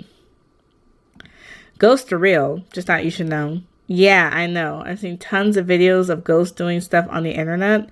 I'm not 12. I'm definitely not asking him if his mom's a witch. What? That seems inflammatory, because when I even mentioned it to Kanika, she was upset. You're not going anywhere before checking on Kanika. You make your way upstairs. You knock on Kanika's door. Mom, I really don't need any more tea. I think I'm just going to lie down for a while. I'm not your mom. Oh, Bree, what's up?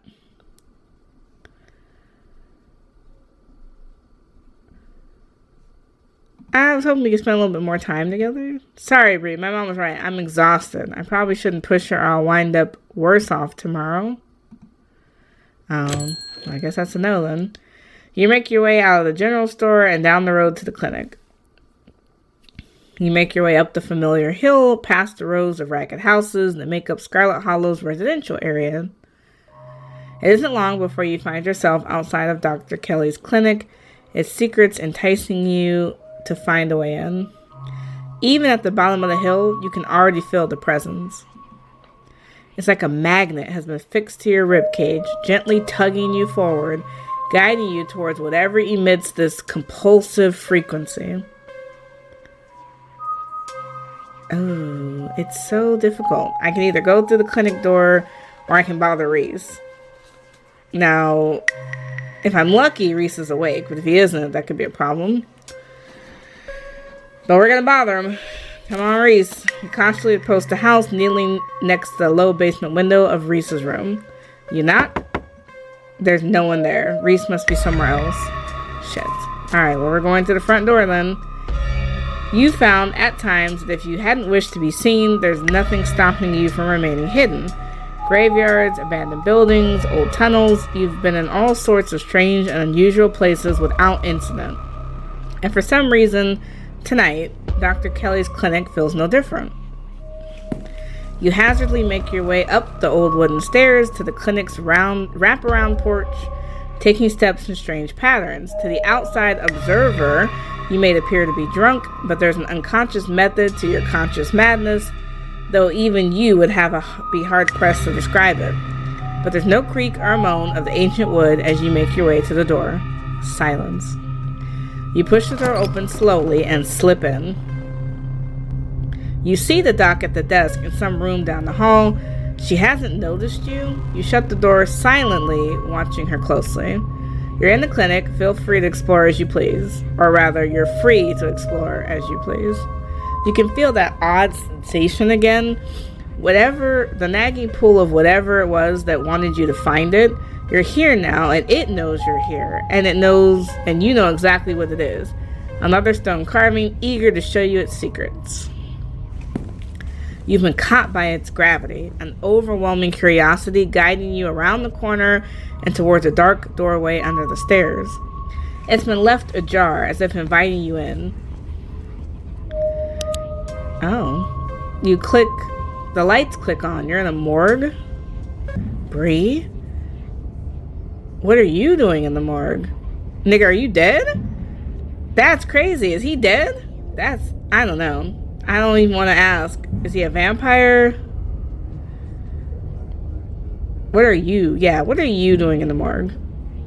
I'm sure it looks weird. It's not like I expected anyone to come down here. I was just, practicing. A rehearsal, if you will.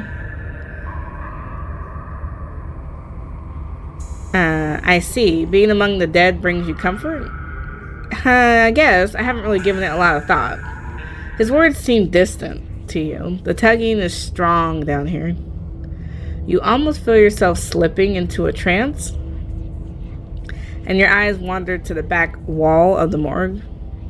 You need to see what's back there. You touch the wall. It feels disappointingly solid under your palms.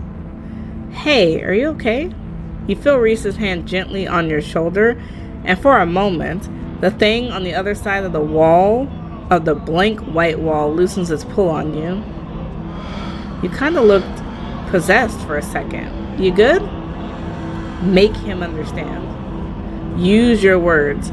Don't let this fervor consume you. Be present in the moment. You inhale deeply and take in your surroundings. You can't help but notice that one of the body storage drawers is labeled Pearl and Scarlet.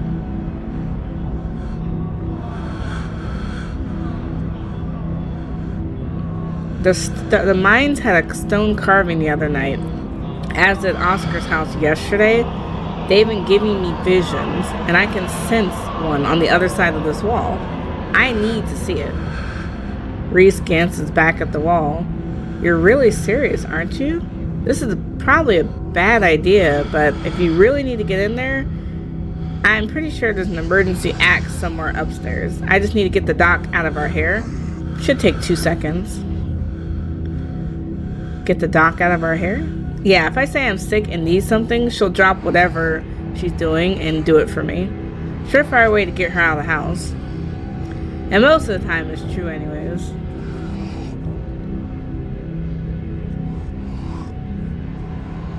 How'd you learn that little trick?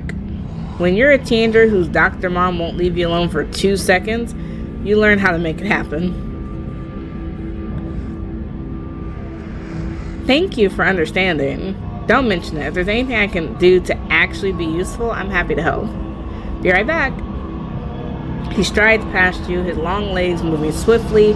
He seems excited, his usual dour demeanor replaced with an uncharacteristic pep when faced with the prospect of sneaking around and tearing down walls.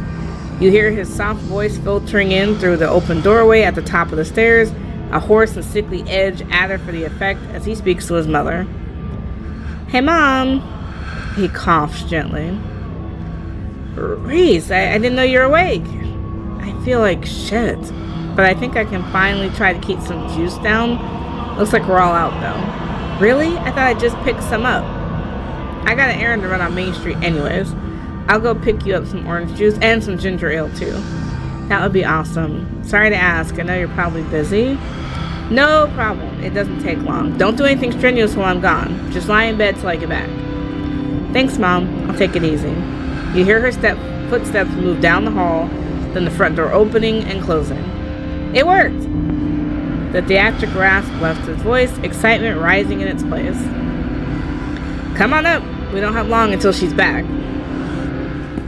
As you step out of the morgue, you relax. The extra space between you and the carving has weakened its hold on you, and with it, your desperation to claw your way through the wall and unveil it.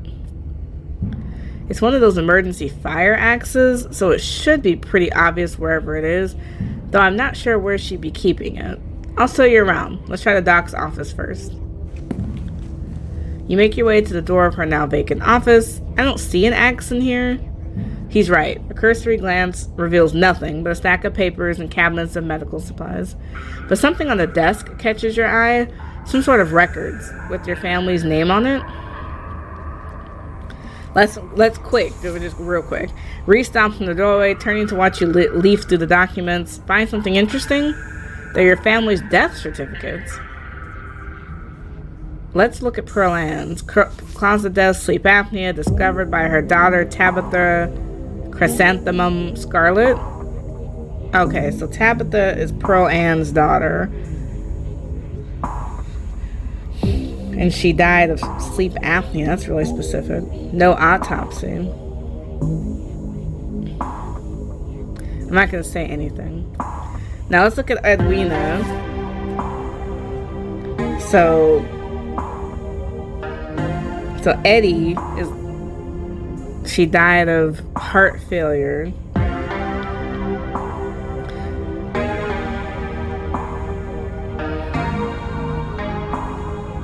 Okay. Pretty normal. Almost made it to 90. Died of a normal old person's ailment. Enoch is her dad. He fell from a cliff. This one has a coroner's report. He had lacerations to the neck and body consistent with the fall from great height. Wow.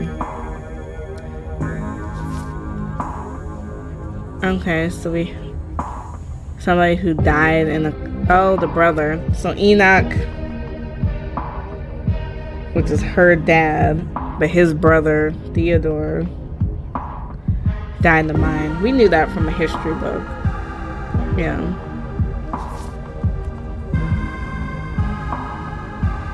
And then Edwina's brothers, she had 2 brothers. Okay.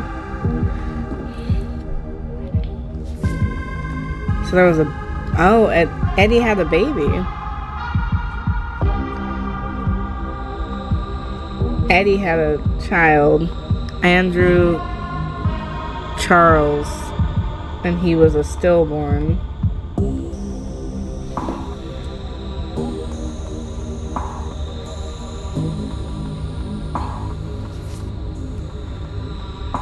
Then we have Alexandra. So Alexandra, the mother, disappeared. That's interesting. It's the same day Enoch died in a hiking accident. Married Belle Scarlet.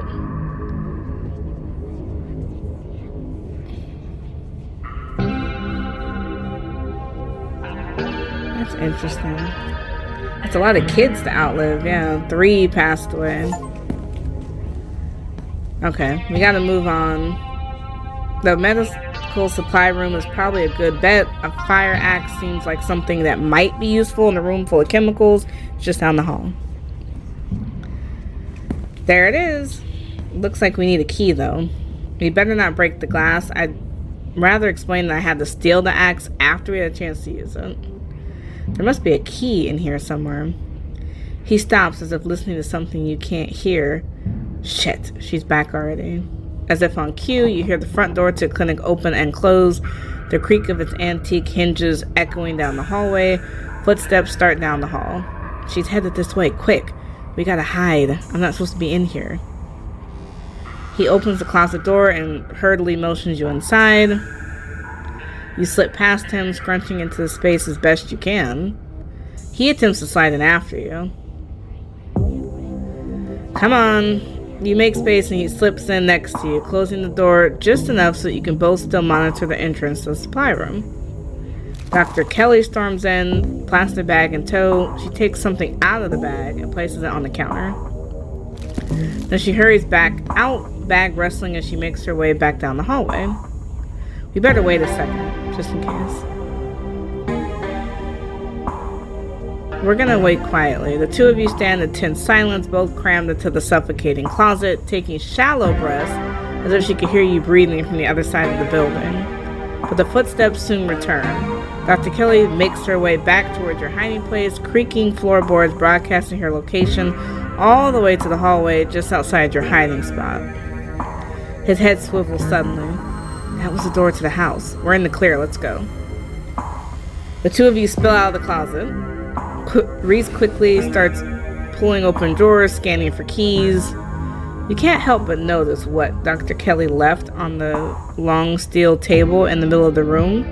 A sprig of small furry fruits, castor beans. You've seen them elsewhere in town, but for the life of you, you can't remember. The tea room, when we went to have tea with Sybil, she had castor beans too, right? We gotta ask, why does your mom get castor beans? Yes, found the keys. He holds up a small ring of keys with a strip of colored tape on the head. What's this about beans? Oh, those weird little fruit things. So he doesn't know what they are. So she's definitely poisoning her son for sure. Because why would you need them?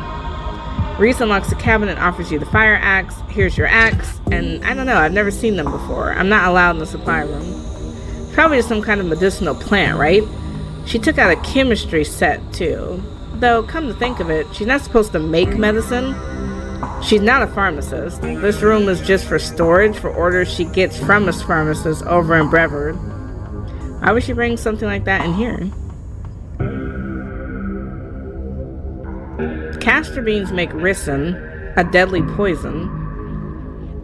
She's not making it though, right? Why would she? She's a doctor. I'm gonna let him draw his own conclusions. Yeah, I'm not gonna interrupt that. You decide it's best to let Reese draw his own conclusions. Maybe she has some information on it lying around here somewhere. That drawer over there is locked. If I was to learn information on some mysterious alien-looking fruit, I'd probably be in a locked drawer, right? Good thing I already have the keys.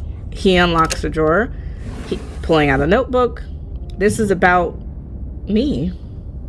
There's some stuff in here from when I was like 12. It's some kind of a diary or medical history or both, I guess. What the hell? Something about another episode. Guessing she's referring to one of my rough nights. Oh, here we go. There's some illustrations. He glances to the strange plant on the counter. It's those beans you mentioned. She uses them to make my medicine. That's poison, right? He jerks his head towards the door. Shit, that was the door from the house. We gotta run. God damn. You follow Reese's instructions once again, starting down the basement stairs, letting the pull of the stone carving guide you back to the morgue. Dr. Kelly's voice filters down from above. I was right. We did already have juice. It was just in the back of the fridge. But there's no harm in having extra. What are you doing in the clinic? I thought I told you to go rest. Oh, I'm just gonna chill in the morgue. I got my speakers, so if you hear some weird noises, that's just my music. I'll be sure to put in earplugs to drown out all the industrial clanging you listen to. You know I'm not the biggest fan of you spending time down there. It can't be good for your mental health to hang out in a refrigerator of corpses. Do you at least have a blanket this time? Yeah, I'll be fine. Just a change of scenery. My room feels too claustrophobic right now. Okay, I'll let you know when it's time for dinner. You don't have to do that. I'll grab something from my room later. Sure, whatever you're able to do. You hear the door close and the sound of Reese descending the stairs to join you in the fluorescent lit room below. Hey. I should warn you, something spooky might happen when we break down that wall. Reese smiles. Good. Feels like I've been missing out lately.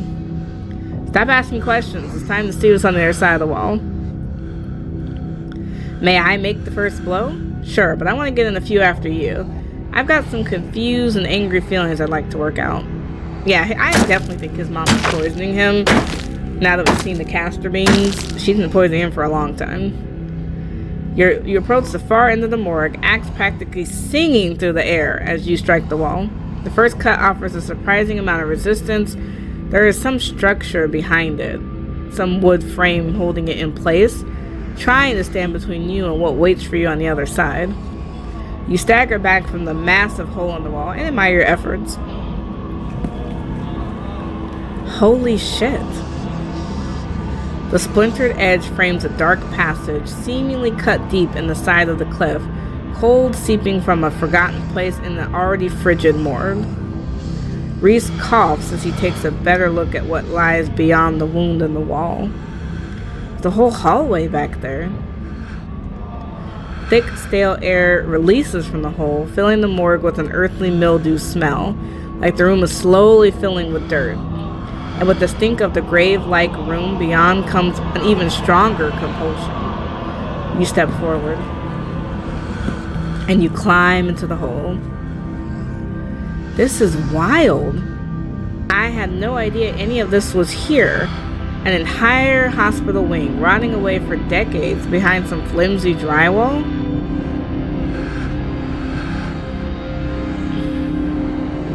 I'm probably going to pass out when we find this thing. Don't be too worried about me, I'll be fine. Thanks for the heads up. Yeah, don't call the police or anything. You step forward into the unknown. You don't bother to retrieve the axe. The final wall concealing the carving is rotten. Water damage having eaten away at the wood over the course of unknowable years. The planks nearly reduced to sawdust. You tear into it. Another one of those things. Okay, so Enoch. So just going back over the family tree again. So we have Enoch and his brother Theodore. Theodore, who died in the mining accident. Enoch's daughter is Edwardine, or Eddie.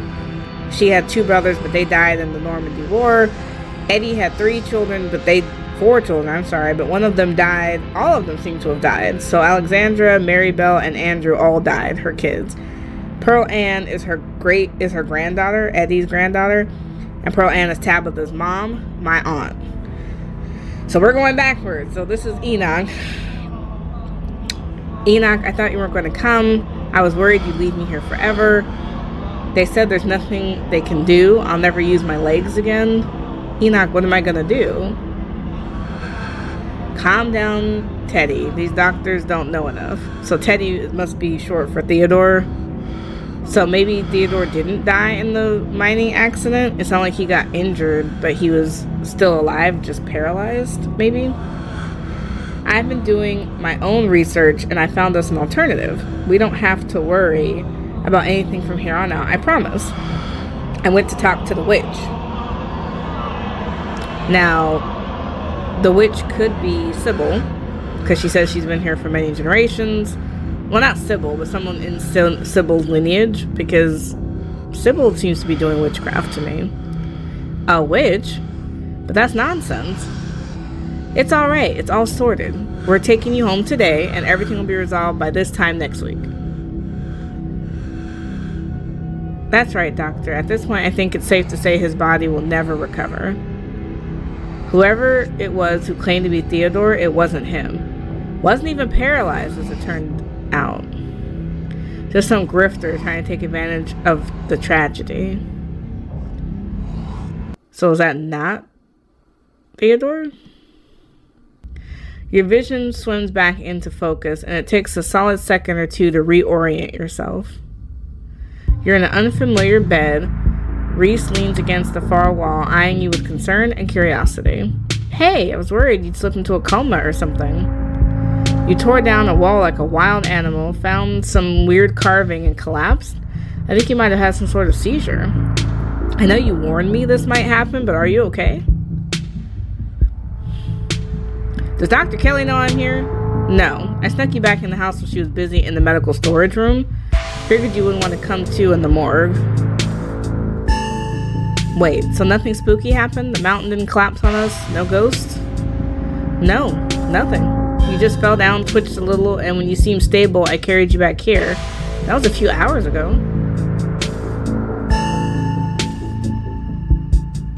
But you don't have the muscle mass required for that? Huh? Why would I lie about that? I just picked you up and carried you back. It's not like I had to go very far. I had a vision. Like a hallucination? I have those sometimes too. Used to get them a lot when I was a teen. Always just weird little things, like my hands would look wrong, or my neck would seem too long, or the room would feel smaller.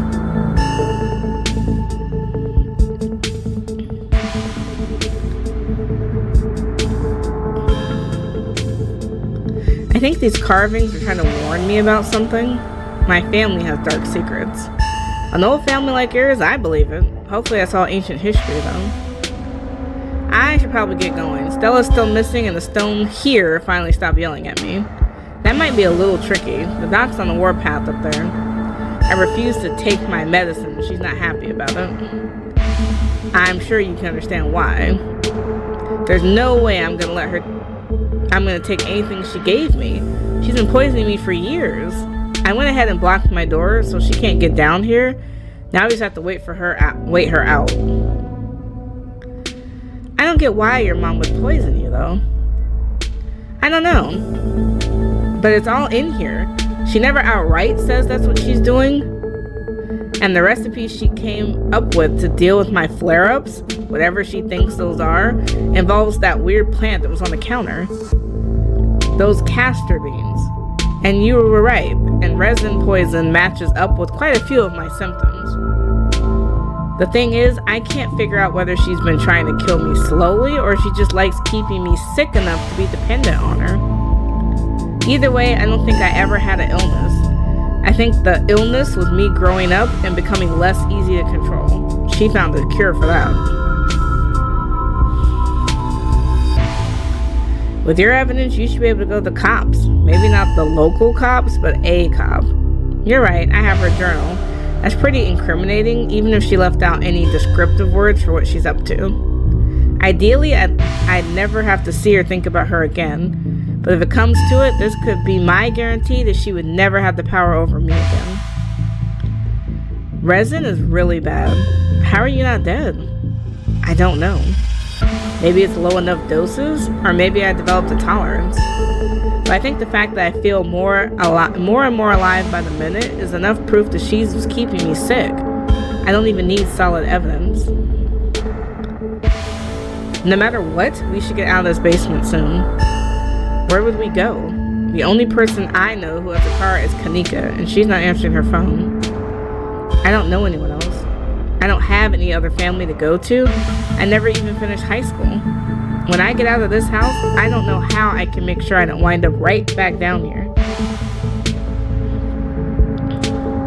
We can figure this out together. You'll help me? I couldn't ask that of you. But I guess I don't have much of an alternative. Thank you, Bree. I have no idea how much that means to me. A distraction seems like a good idea. As you could probably tell, I'm getting a little jittery. Maybe it's the lack of poison in my system for the first time in years, or the fact that my whole perception of reality has been turned on its head. Probably a combination. It would obviously take more than a day for resin poisoning to be out of the system. It doesn't feel awful, to be honest. What if your mom doesn't fall asleep? You shouldn't call her my mom. As far as I'm concerned, she forfeited that title. I don't even think I should call her doctor. She's just some woman now. Can't wait for her to be in the rearview mirror of the rest of my life.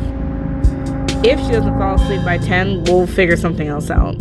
These windows are supposedly shatterproof, which she always said was for burglars, but I now assume it's yet another way to keep me boxed in. We can try to break them anyways. I'm just go with the flow. If we got time to kill, we could always just watch a movie. I'm really into horror movies, as I'm sure you can tell, and it's been so long since I had anyone over to watch one with me. And I believe I owe you a showing of Sai no Chi, Deathblood. Reese gets the movie set up and joins you on the bed. Let me know if it gets to be too much for you. I'm not a great judge of how other people react to the sorts of things I watch, but I definitely don't want you to feel uncomfortable. This is a slow burn kind of movie, but the dread it manages to build is palpable in the room. Or maybe that's just how it feels down here all the time, with the grisly paintings, lack of lighting, cinder block walls, and of course the fact that the woman currently lurking upstairs has been poisoning her son since his teens. I've seen a couple of the director's other films, and they're all interesting, though this is probably the best introduction to his work. The way it jump cuts to seemingly unrelated TV shows, recordings, and then wind up tying back into the narrative adds a level of realism and depth to the world that I find really engrossing. It's found footage used to the fullest. I can't believe I'll be able to just do things from here on out. Like watch movies with another person or talk to people ever. You can hear the difference in his energy now that Reese hasn't had his daily dose of poison. He's uncharacteristically chatty, clearly not used to talking to another person, let alone when he has had the energy to carry on a long conversation. Something has changed inside of him. Reese, you feel different, like your whole personality is changing. Is everything okay? Everything is more than okay. I haven't felt this good I don't think I've ever felt this good. A man on the screen yells purportents of doom into the camera, trailing off into a wordless scream. The plot is really heating up. I love that there are all these distinct sort of vignettes, little pockets of horror that affect a small number of people, and only once you start to see how they fit together can you realize some fundamental horror about the universe. And then it sees you back. Incredible. Cosmic horror in the truest sense. Reese is becoming very animated.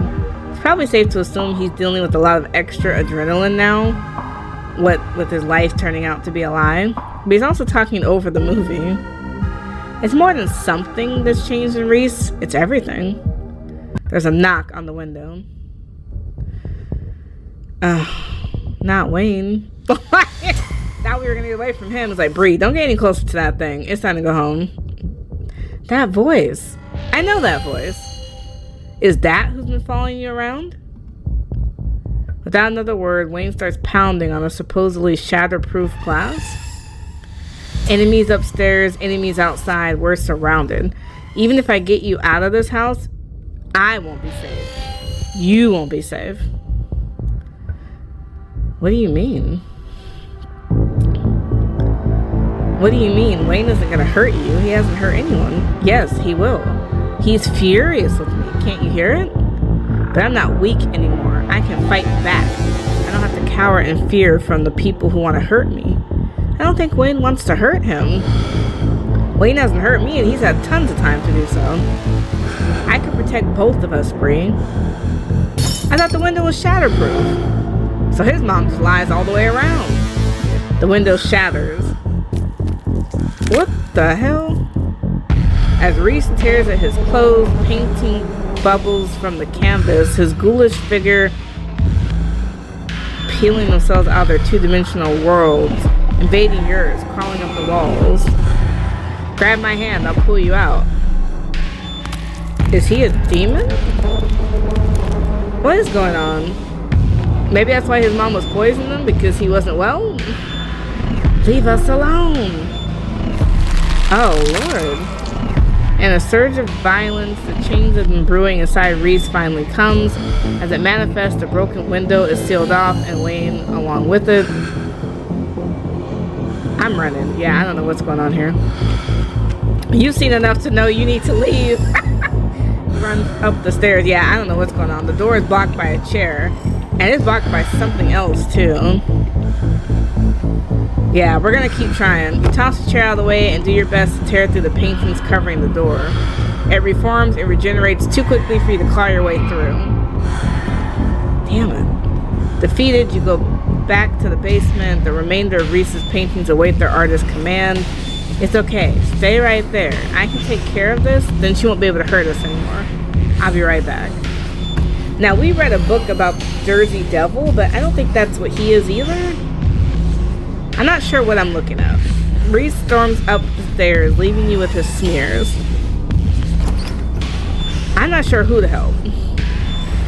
I think we need to try to leave. Like, I want to get out of here. You bound up the basement stairs and rush for the front door. You pull, but it's sealed by his constructs. Alright, Tabitha, fuck it. What mess have you gotten yourself into now?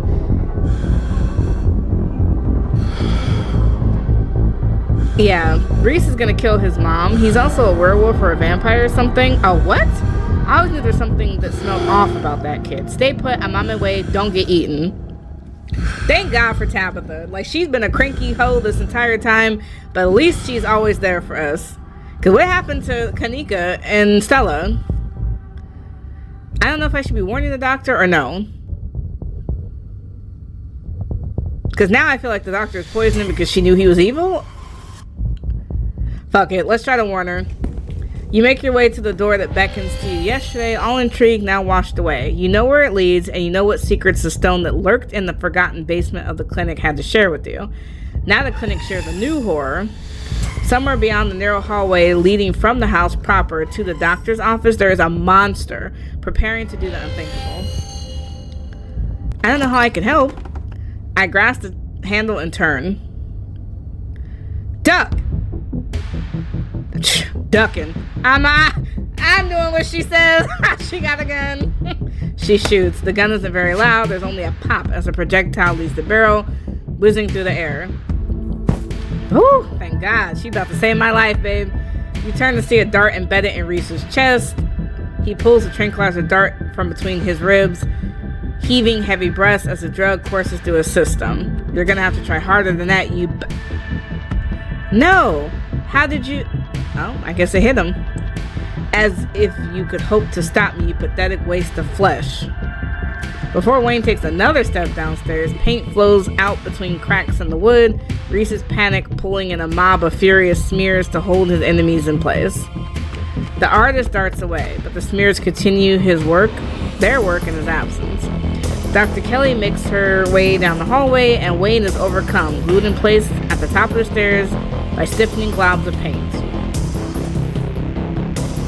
I guess I need to chase her because I'm trying to understand what she knows. You run forward, braving the onslaught of the smears, dodging them as best you can as you try to see where Dr. Kelly went. The door in front of you is smothered in paint. Hey. Dr. Kelly's voice crackles out of some unseen speaker. You, Bree, I'm stuck in the safe room. I can't help you from here, but you can help both of us. What the hell is your son, ma'am? I wish I knew. He was fine until he hit puberty. Everyone said raising a teen was going to be a bitch, but they don't know the half of it. I need you to get to the medicinal storage room. I'll give you further instructions when you're there. We're turning, because, I mean, I like how she has a safe room in her house from her son. Just kill him. You have the castor berries or beans or whatever. You should have got rid of them. You turn back around and head towards the medicinal storage room. I'm here. Great. Now listen to me. I need to use the black tape key to get into the cabinet and bring me the elephant tranquilizers. It's a bottle labeled carfentanil. Bear tranquilizers clearly aren't going to cut it anymore. An intercom system. Doc, you should hear this. Bree, you don't have to do anything she says. I'm not going to hurt anybody else. Just her. If I don't, you and I both know she's just going to shoot me full of elephant tranquilizers. Did I hear that right? And shove me back in the basement. Or someone worse. And keep killing me every day for the rest of my miserable existence. I feel amazing right now. Better than I've ever felt in my life. I'm not dangerous. She's just scared because she knows she has to finally pay for what she's taken from me. I'm gonna stay silent. I don't know what's going on here. It's okay, Bree. Just get to the cabinet and I'll get all of this sorted out. You don't have to do what she says. She told me what to do as long as I've been alive. And look where that landed me. Half dead, holed up in a basement. And she put me right back if she had her way. Hell, if she had no trouble doing this to her own son, who else might she be treating without their knowledge? Just stay right here while I do what needs to be done. There won't be a speck of blood on your hands. Enough. Reese cries out in pain. Ah, what the hell did you do to my shoulder? I'll handle it. Try to get somewhere safe until then. The two stagger down the hallway. Quick, grab the tranquilizers and head to the safe room. We're grabbing them. Yeah, I don't know. He turned into a demon. I'm with her now. Sorry, my bad, girl. I should have never told him it was poison. You do as she says. The tranquilizers are easy enough to find, marked with a small square of black tape that matched the key. She's clearly an organized woman. You make your way out of the medical storage room and back to the hallway where the doctor disappeared. As you approach, Dr. Kelly heaves open the door, slowly breaking apart the mass of paint sealing it shut. Hurry! I don't think I can keep it open for long. You slip past her into the safe room. She quickly shuts the door. The one of the little smears manages to slip past her. She stomps on it. Painted viscera splatters across the cement floor. It sounds like Reese and your friend are still fighting. We probably have a few minutes before he gets here. What's the game plan? Both short and long term. Well, I pump him full of elephant tranquilizers and then lock him in here. And I somehow convince him to see things from my perspective. Then we all live happily ever after. I see no flaws with this plan. Sarcasm. That's so Scarlet of you. It's okay. I know it's not a perfect plan. But it's better than the alternative of being torn to shreds by my own kid. Or having to figure out how to kill someone I love who may or may not be unkillable. What is this room? Oh, old x-ray room, lead walls. After I realized this whole situation was a possibility, I had the door reinforced with some special remote control locks. Glad it could finally come in handy. While you're at it, any other secrets you're keeping? Maybe. If we both survive, I might decide to share more. If you don't go tattling to anybody. Can we talk about Reese? Yeah, I bet you have some questions. Go ahead. I have nothing left to hide. When did you find out? A little after he hit puberty. He had all the usual changes, then a few extra thickened nails, sharp teeth, elfish ears. I figured he might have some genetic disorder. Had him checked out by a few specialists, but there was nothing obviously wrong with him.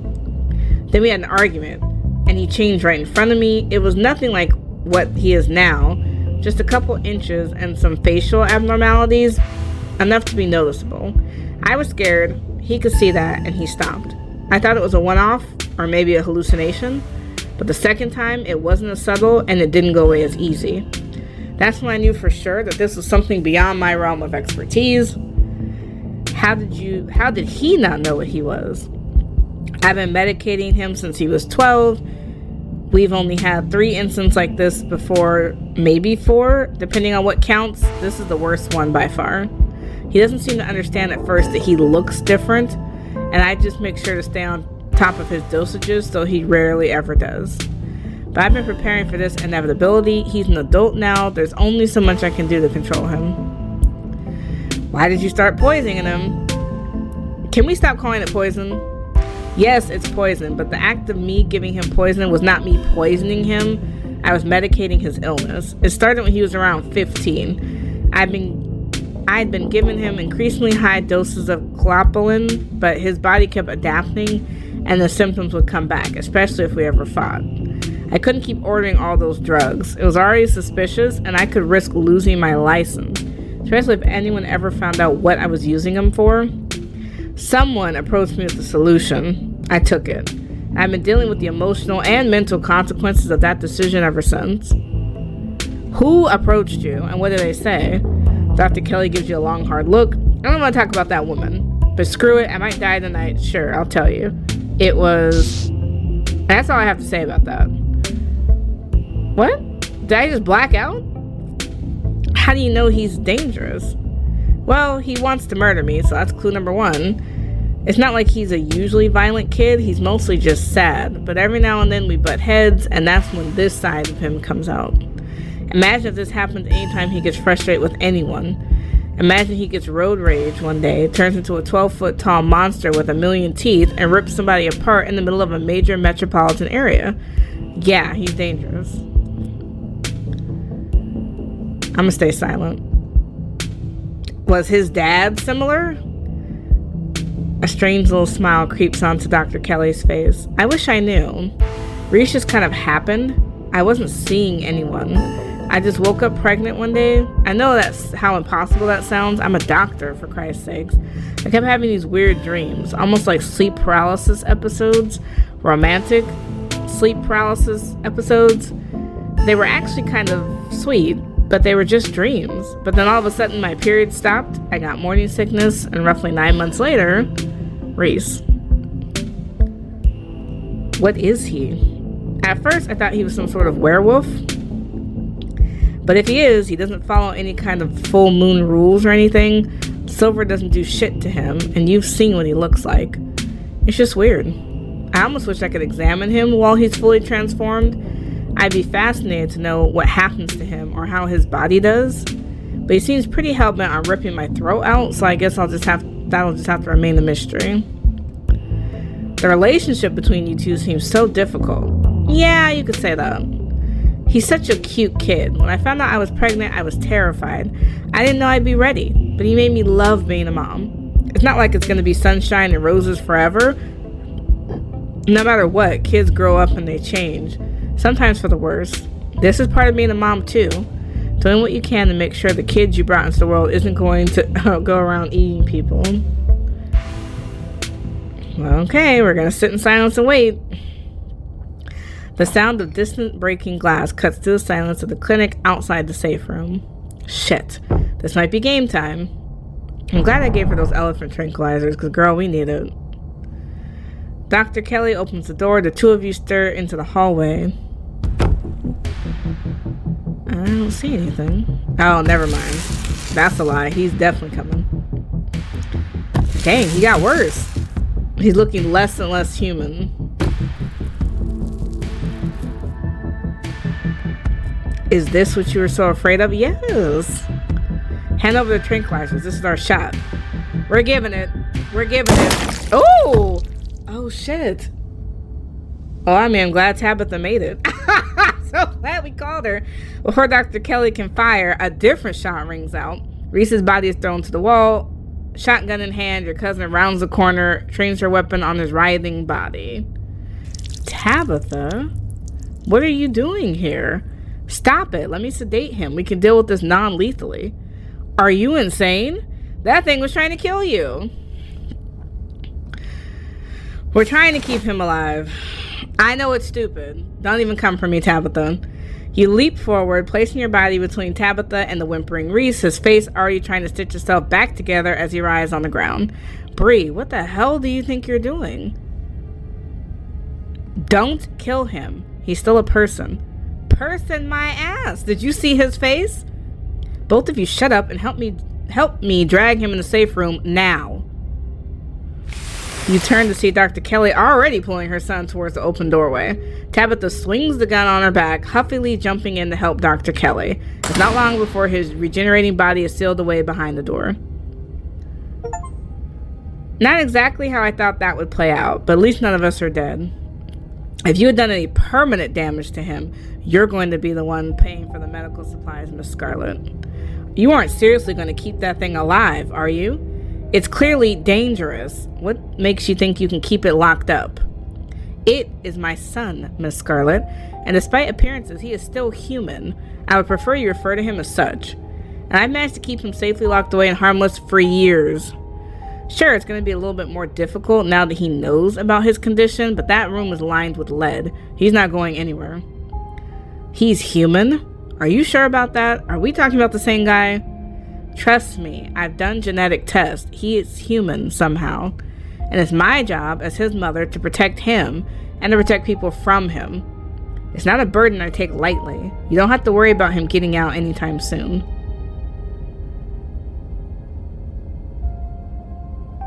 And what about when you die, Doc? What happens then? Good question. If you're going to insist on keeping that thing locked up in your house, you're going to need a contingency plan for when he outlives you. I will figure it out. I figured it out before. I'll figure it out again. If I recall from 2 minutes ago, you had been chomped in half if I hadn't stepped in. Are you just going to hope somebody steps in next time too?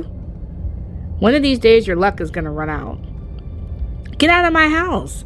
I don't need some kid to stand here lecturing me on how to handle my own son all night. I have a lot of cleaning up to do.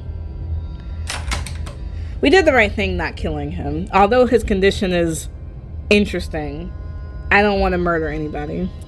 You and your cousin leave the clinic, Dr. Kelly slamming the shotgun blasted door behind you. The two of you make your way to the bottom of the hill where Tabitha's car is parked among the sleepy houses at Scarlet Hollow's residential street. She places her gun in the trunk and turns to face you. You're alone right now. Is Stella still missing? I tried calling her a couple of times, but I keep getting her stupid voicemail. Yeah, she's still missing. That's why I've been out here. God, forget it. Let's just go home. We'll look for her tomorrow. I don't want to look for her tomorrow. I need to tell her and Kanika about their friend. You know, this is an emergency. These people are way too calm for me. You and Tabitha quietly return to the estate, both of you impossibly exhausted by the day's events. I gotta crash. I'll see you tomorrow. She heads to bed without another word.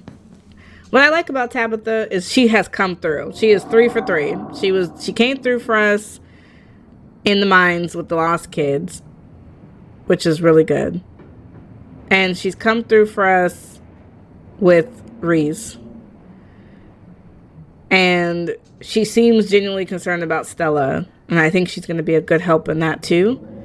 She's cranky, but she has her perks. I don't think Tabitha's the cat that I should be watching out for.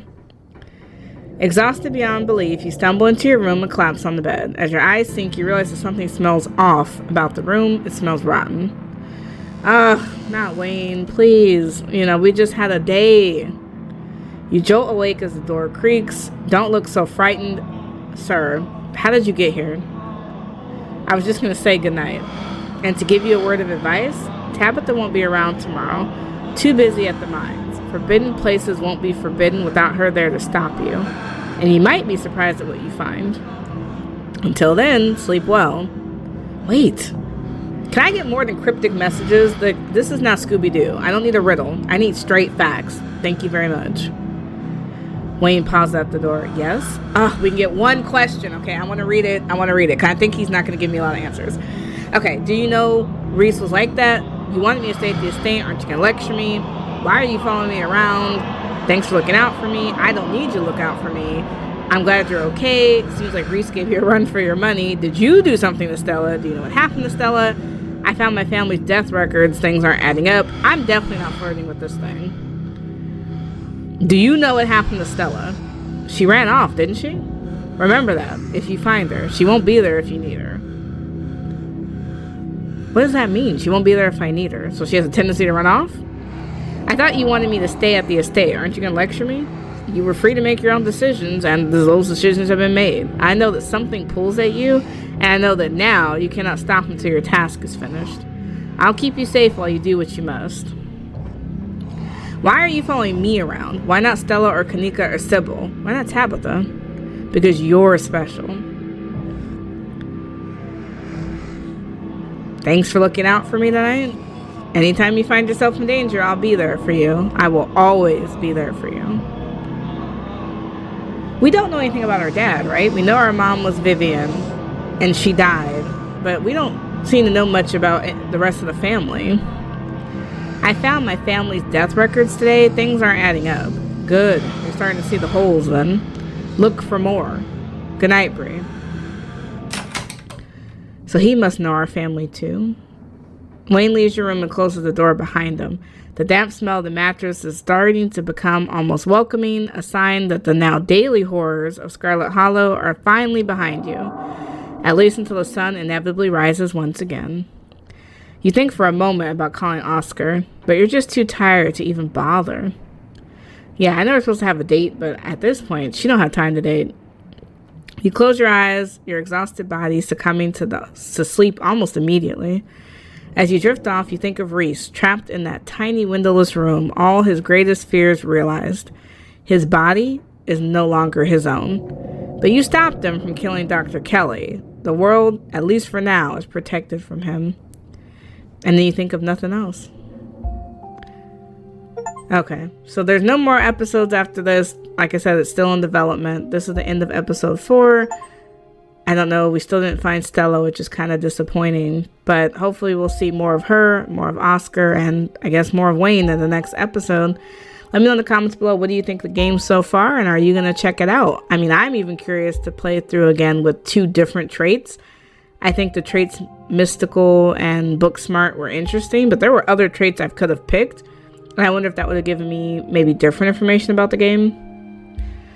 But yeah, I'm going to stop this video here. Thanks so much for watching.